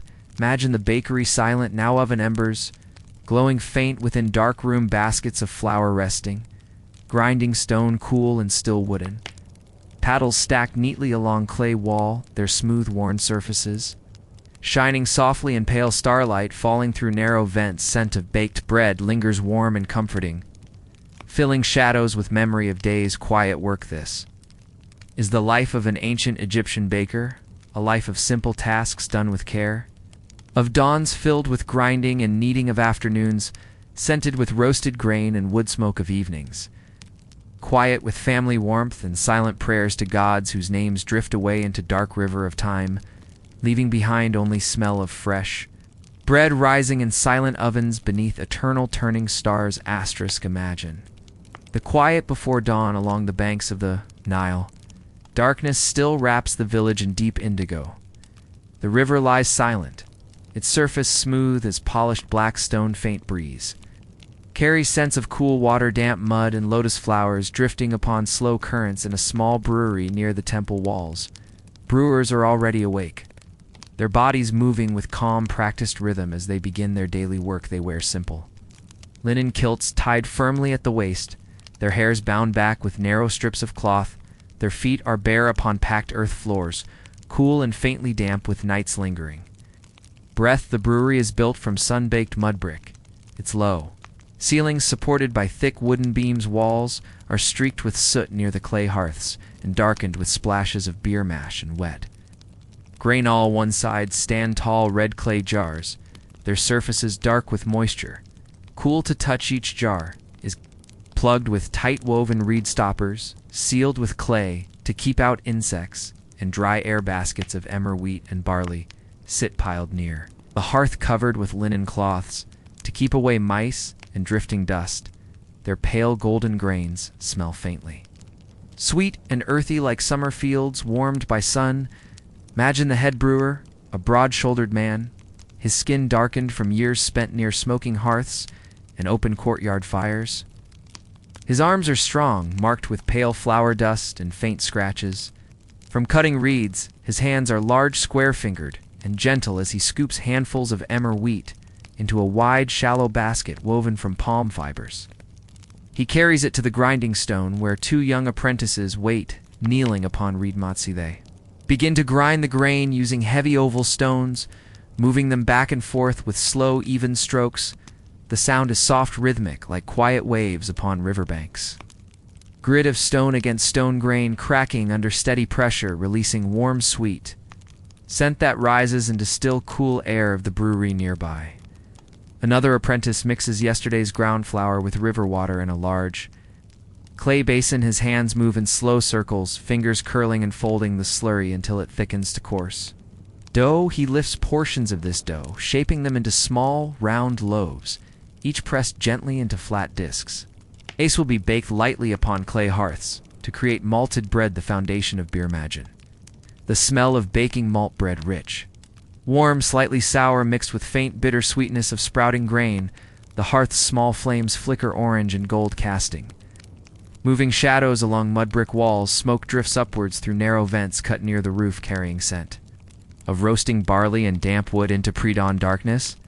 When the loaves are baked firm but not fully cooked, they are removed, carefully set upon woven reed racks to cool. Their crusts are pale and soft, their centers dense and moist, filled with partially sprouted grain which will ferment to create beer's nourishing strength. The cooled loaves are broken into large clay vats. Pieces it's crumbled by strong, dark hands into fragments soaked with river water.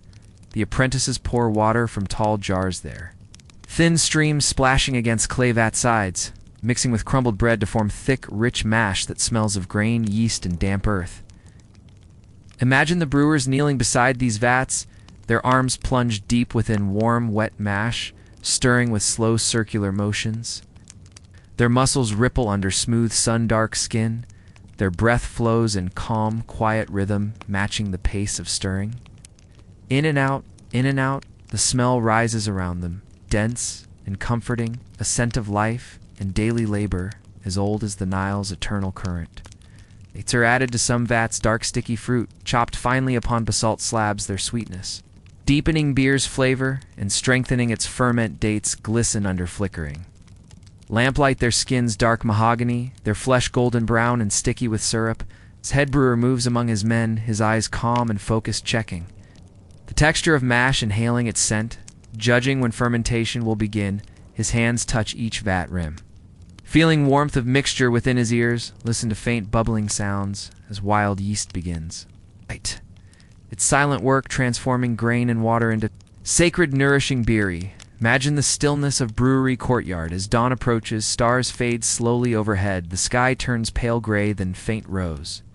Along eastern horizon, ibis birds call softly as they glide low over river surface, their white feathers glowing in first light palm. Fronds rustled gently in cool breeze, carrying scents of river mud, lotus flowers, and faint drifting smoke within. The brewery, the men continue their work. Some gather dry palm branches split into narrow strips, feeding small fires beneath clay brewing jars. Others carry empty vessels from storerooms, rinsing them with river water and scrubbing their interiors with handfuls of damp reeds. Their fingers move quickly and quietly, scraping away old residue, leaving smooth red clay clean and ready to receive fresh beer. The apprentices lift large wooden paddles, stirring mash within clay vats. Bubbles rise and burst upon thick surface, releasing small puffs of sour sweet steam that curl upwards into dim light shafts falling through narrow roof vents. Their bare feet shift upon packed earth, their legs and arms streaked with flour dust and damp grain. Their breath flows calm, and even in quiet morning air asterisk. Imagine the brewery growing brighter as dawns. First golden rays spill across river, reflecting palm groves and small fishing boats drifting among papyrus reeds. Sunlight filters through roof vents, illuminating rising steam with soft radiant glow. Shadows retreat along mud brick walls, revealing painted images of beer jars, wheat sheaves, and offerings to gods carved and colored by men long dead, their prayers lingering silently within cool, dark stone. The head brewer bows his head for a moment, eyes closed, whispering a prayer to Tenenet, goddess of beer and childbirth, asking her blessing upon today's brew that it may nourish temple workers, farmers, priests, and builders, that it may strengthen bodies, calm minds, and honor the gods, whose gifts of grain and river water make life possible. This is the dawn life of ancient Egyptian beer brewers, a life of silent, rising grain grinding, dough baking, mash fermenting in quiet darkness and first light, a life of calm, patience, steady hands, silent prayers, and the eternal slow rhythm of yeast and fire, water and stone under a sky that brightens each day above silent flowing river asterisk. Imagine the sun rising fully above palm groves, light spills golden across narrow streets and quiet courtyards. The village awakens with soft sounds.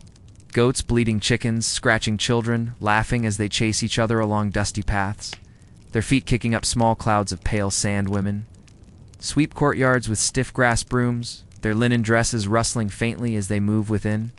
The brewery work continues calmly and steadily. The smell of fermenting mash deepens, becoming rich, warm, sour, sweet, and earthy all at once. Clay vats stand in rows, their wide mouths open to morning air. Bubbles rise slowly to the surface, bursting with small, quiet pops, leaving rings that spread and vanish. Apprentices sit cross-legged beside vats, watching foam build and recede, listening to faint crackling, fizz of fermentation that whispers softly within dim, cool room. The head brewer inspects each vat, his broad fingers stir thick liquid, feeling its warmth, the faint tingle of carbon rising against his skin. His nose judges scent, sharp, sweet, sour balance tells him yeast is working swiftly, turning grain sugars into beer. His eyes narrow slightly in thought as he considers whether to add more date syrup or let fermentation deepen its taste naturally with time and heat. Imagine his quiet satisfaction. This craft passed from father to son through generations, each gesture, each judgment, taught by repetition and memory, learned under watchful gaze of elders, and shaped by countless dawns spent grinding grain, mixing mash, tending fire, feeling texture, smelling scent, listening to hidden voices of yeast and water that guide brewing towards perfection. Outside, temple priests prepare for morning rituals. They walk in pairs along stone colonnades, their linen robes gleaming white against dark painted pillars. They carry baskets of bread, jugs of beer, and bundles of lotus flowers. Tied with papyrus cord, their voices chant prayers, softly rising and falling, blending with sounds of river birds calling from papyrus reeds. Fishermen singing as they push narrow boats out into slow-moving current.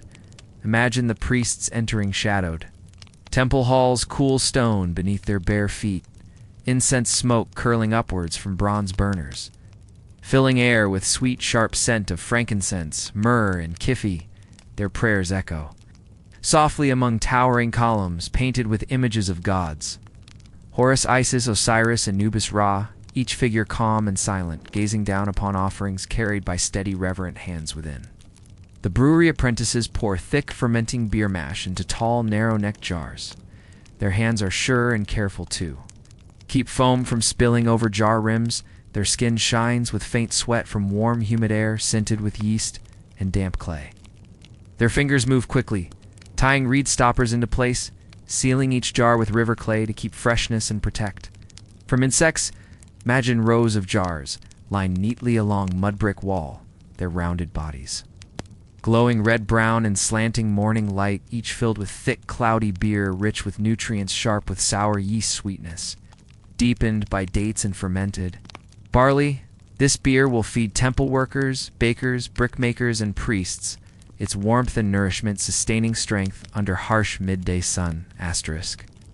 The head brewer lifts one jar to his lips, tasting foam upon the surface. His tongue reads sourness, sweetness, bitterness, warmth. He swallows and closes his eyes for a moment, feeling beer flow down his throat, into his chest, calming his breath, filling his belly with quiet, glowing heat.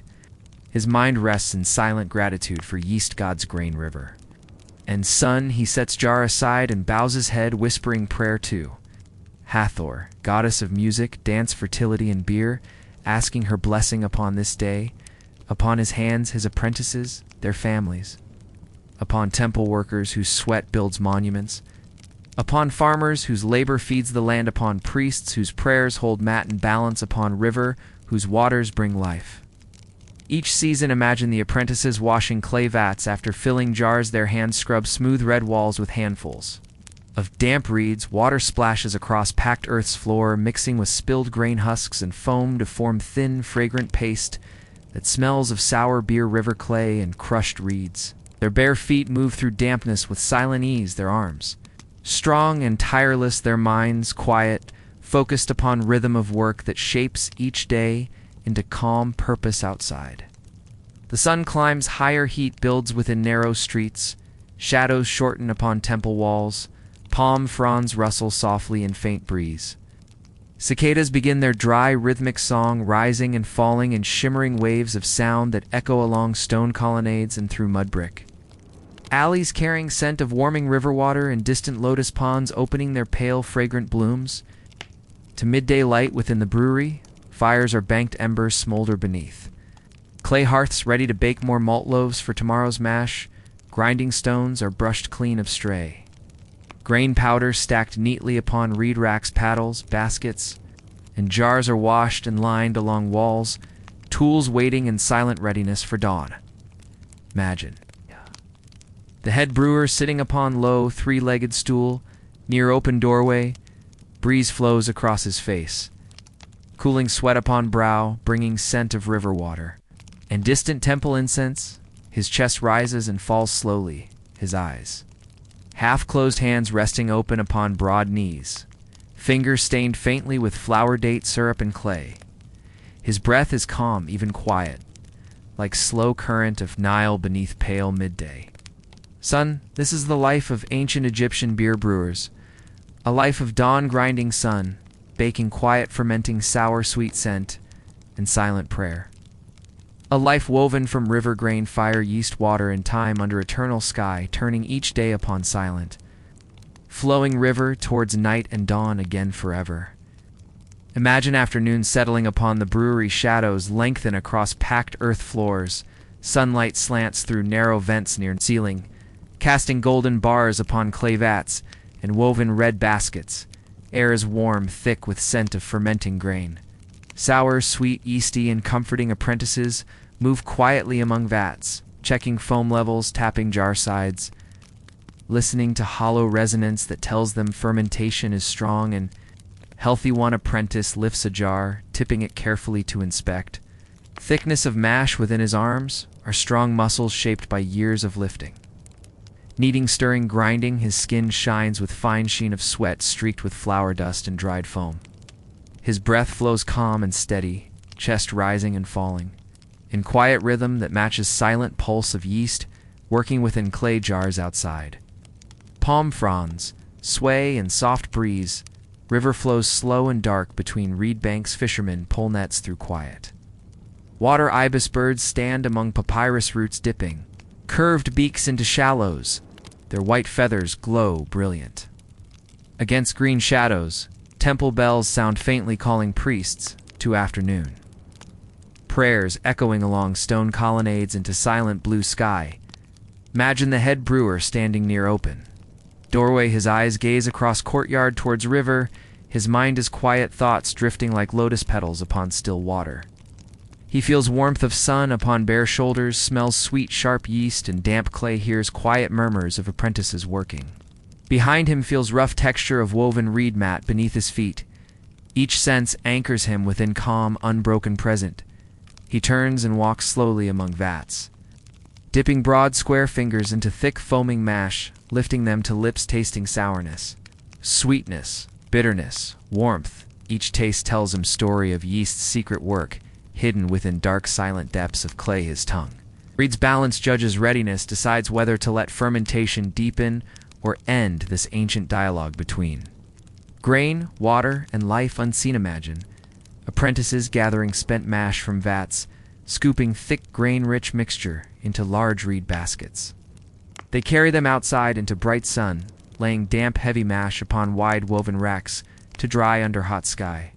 Flies gather quickly, drawn by sweet sour scent. Chickens dart among shadows, pecking at fallen grains, their feathers rustling softly in dry warm breeze. Dried mash will feed goats, donkeys, oxen, their strong broad tongues tearing apart stiff fibers.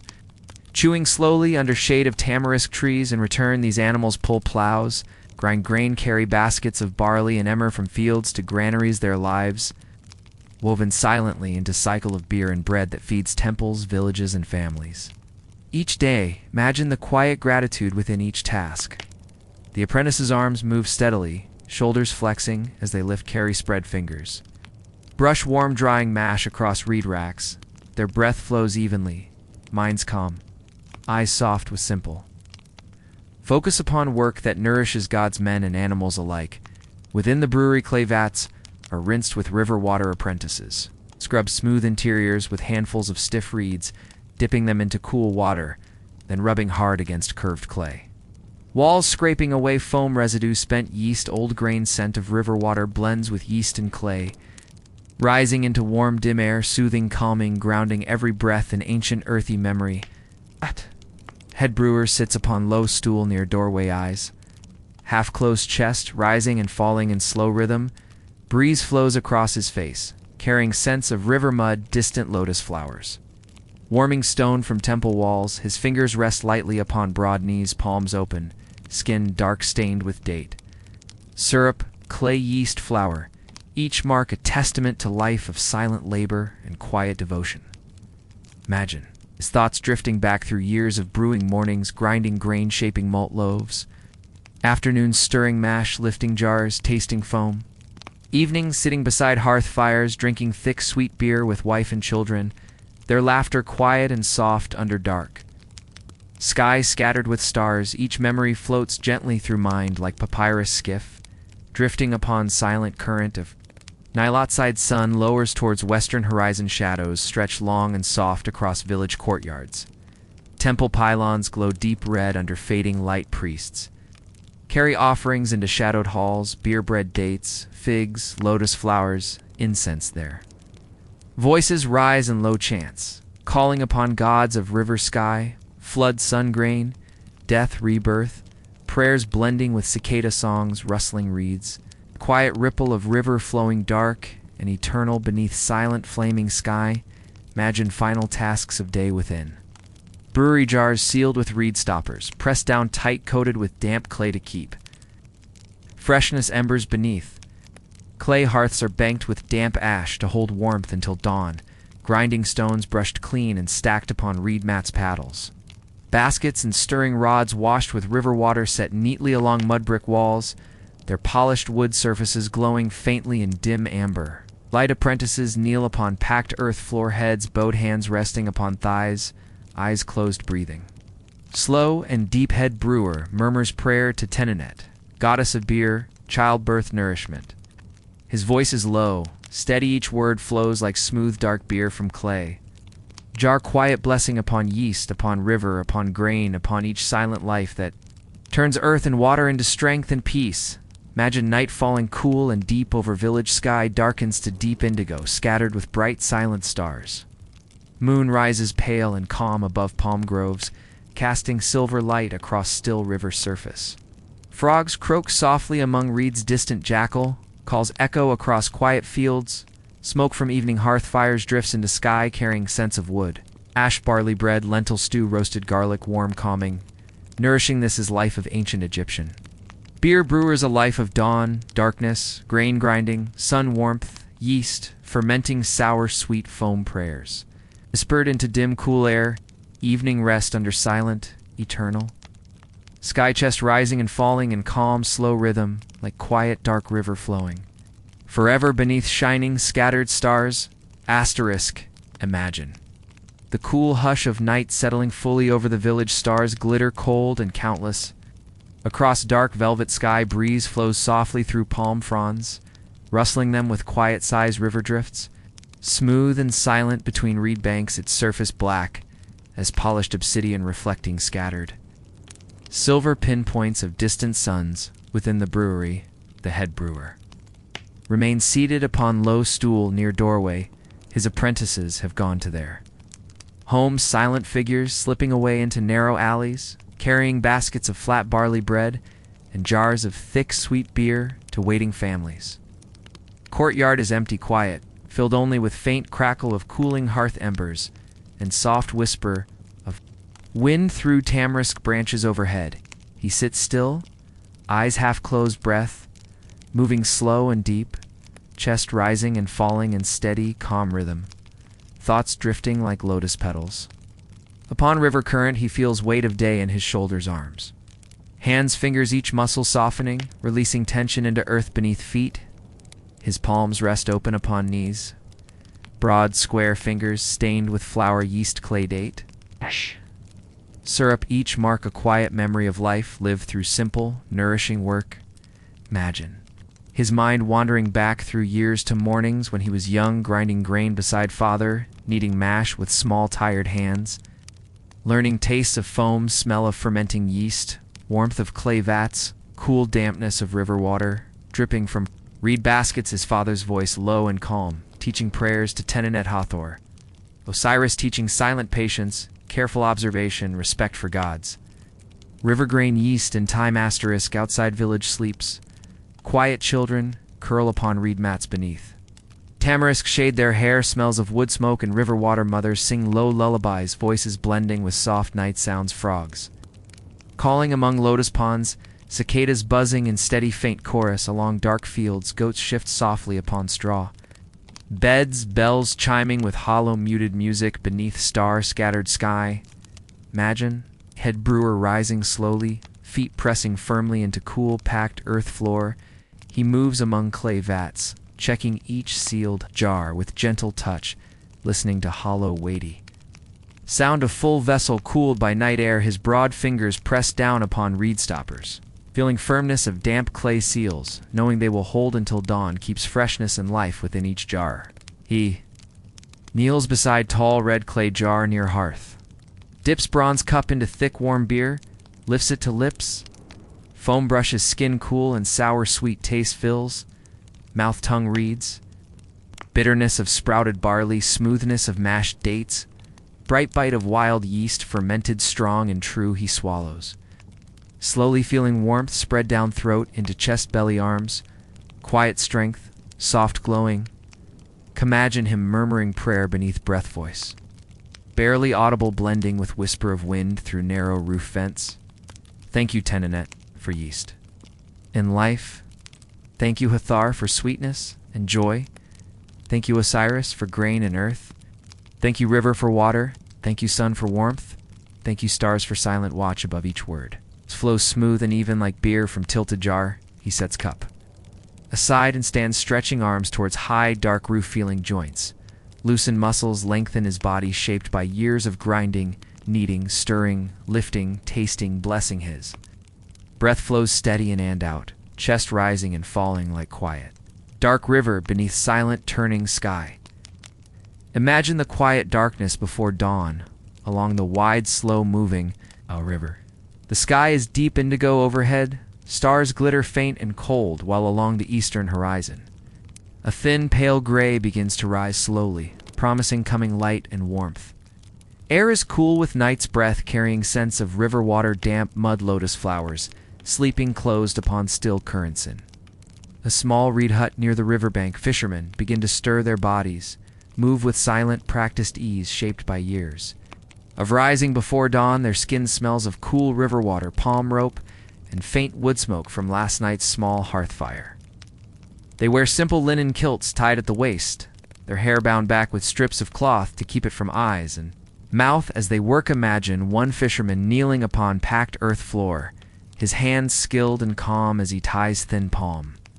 Rope around curved wooden hooks, their points carved from bone, polished smooth by water and time. Beside him lies a shallow basket filled with bait, small silver fish caught yesterday, salted lightly and left to dry overnight. Their scent is sharp, clean, and faintly sweet like sun-warmed river stones nearby. Another fisherman prepares woven reed nets, checking each knot, and loop with careful fingers, feeling for frayed edges or broken strands. His eyes are half closed in focus. His breath flows slowly in and out, chest rising and falling with calm, steady rhythm outside. The quiet croak of frogs among river reeds blends with faint, hollow calls of night, herons gliding low over water, their dark wings silent against paling sky. Imagine the fisherman stepping out into cool, pre-dawn air, feet pressing into soft, damp riverbank sand. The world is hushed in dim reeds, rustle softly in faint breeze, carrying scents of wet earth and unopened lotus flowers. Palm trees stand dark and tall along river edge, their fronds motionless against slowly brightening sky. They push narrow reed boats into water boats shaped like crescent moons tied together with tight, twisted palm ropes, their curved holes silent as they slip into black mirrored surface. Each man steps aboard with practiced ease, balance sure upon shifting reeds. Their poles carved from tamarisk would push into soft, muddy river bottom, sending small ripples spreading outward across still water. Imagine drifting upon this dark, silent river before dawn. The air is filled with smells of cool water, damp mud, faint yeast from distant village bakeries beginning first fires for morning bread. Your breath flows calm, and even chest rising and falling with rhythm of small lapping waves. Against red boat sides above you, sky fades from deep indigo to soft gray. Blue stars vanish slowly one by one as pale light grows. The fishermen cast their nets in slow, graceful arcs, arms moving with silent fluid. Strength muscles shaped by years of throwing, pulling, lifting, folding. Each net lands upon water's surface with faint whispers sinking slowly into cool, dark depths. Weighted edges pulling reeds down into silence beneath rippling surface. Beneath, watching their faces, calm eyes focused upon small signs within water, faint flicker of silver scales. Beneath surface, slight movement of ripples against river current. Their bodies remain still balanced with a narrow boat's breath, held in silent patience, waiting for fish to gather within nets below. And time comes, they pull nets upwards, hands gripping thick palm ropes, arms flexing with smooth, practiced strength. Water streams from woven reeds falling in silver threads back into river. Fish struggle within nets, their scales flashing pale gold and white beneath growing light. Silent flashes of life caught within human woven traps. Imagine their thoughts quiet and calm, gratitude for river gods, for fish spirits, for silent hidden currents that bring life into waiting nets. Prayers whispered without words, carried within slow, steady breath, chest rising and falling in rhythm with river's endless flow. They empty nets into reed baskets. Fish flop briefly upon smooth, damp, woven fibers before lying still, breath fading under pale dawn sky. Their bodies smell of river water, mud, cool shadows, and faint lotus sweetness. Each fish a small offering, a life taken with respect to feed families, honor gods, and continue unbroken cycle of dawn, work, dusk, rest, silent prayers beneath stars. Imagine fishermen casting nets again and again as sun rises fully above eastern horizon. turning river surface to bright gold. Scattered with dark drifting shadows of palm trees, boats, nets, reeds. Silent herons standing still among shallows, their curved necks, poised eyes sharp and unblinking. Fishermen's bodies move with calm precision, muscles flowing beneath sun-darkened. Skin their hands smell of fish, water, mud, their feet silent upon red boat floors, their eyes narrow against growing light, watching ripples. Currents shadows with silent focused attention. Each movement is prayer, each cast offering, each pull acceptance. This is the dawn life of ancient Egyptian fishermen, a life of silent, waking, cool darkness, slow drifting upon quiet water, weaving of nets, casting of lines, lifting of traps, pulling of ropes, each gesture calm, patient, unhurried, shaped by river god sun. Sky and silent breath of flowing water beneath endless turning stars. Asterisk imagine. The sun climbing higher above eastern hills.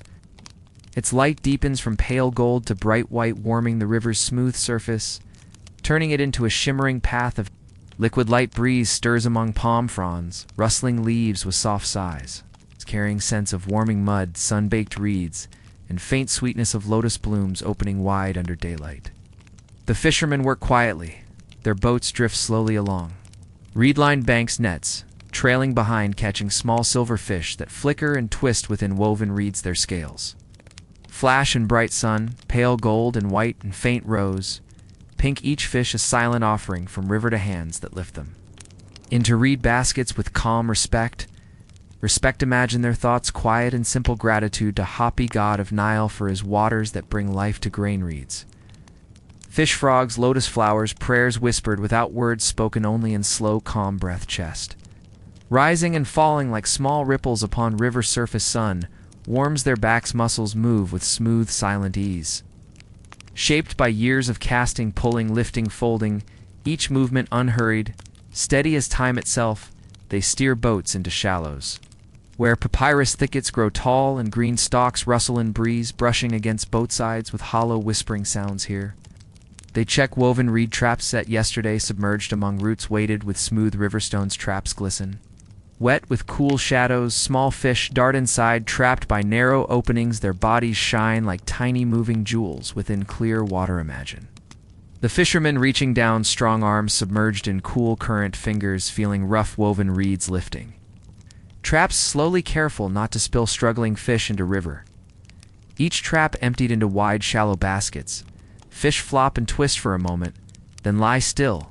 Their scent rises. Fresh and clean like damp river mud, warmed by morning sun, they reset traps, placing them gently among papyrus roots, whispering quiet prayers for tomorrow's catch, thanking river for its silent. Hidden abundance breeze carries their words away, blending them into soft rustling of reeds and distant faint calls of ibis birds. Gliding low over wide bright water, imagine them paddling slowly back towards village. Their boats glide smoothly upon sunlit river palm. Poles push against muddy bottoms, sending ripples outward in widening circles. Each man's body moves with silent grace, balance sure upon narrow reed deck. Their breath flows calm and steady, eyes soft with quiet satisfaction of morning well spent along. Riverbank children run barefoot, waving to returning boats. Their laughter mingles with calls of women waiting to clean and salt fish for drying under hot midday sun. Goats bleat softly from reed pens, chickens scratch among damp sand looking for stray grains. Palm trees cast dappled shadows upon packed earth courtyards where cool jars of water wait shaded. Beneath woven reed awnings, imagine fishermen stepping from boats' feet, pressing into warm, wet sand baskets of fish carried upon broad shoulders. Smell of river mud, yeast, fermenting grain from nearby breweries, and faint sharp smoke from village hearths drift upon breeze, mingling into scent of life itself. Nourishing, grounding, calming, they walk slowly towards home's hearts. Quiet minds, empty of worry, filled only with silent gratitude for river, sun, fish, family, gods, each step upon packed earth a prayer. Each breath an offering, each blink of dark, calm eyes, a silent song to life that flows around them like wide, endless current of silent, shining river beneath pale, infinite sky. This is life of ancient Egyptian fishermen, a life of dawn, darkness, cool. Drifting water nets, traps, sun warmth, quiet prayers, silent work. Slow return, calm breath, an unbroken rhythm of day into night, into dawn again. forever beneath stars that rise and set upon silent flowing river of time,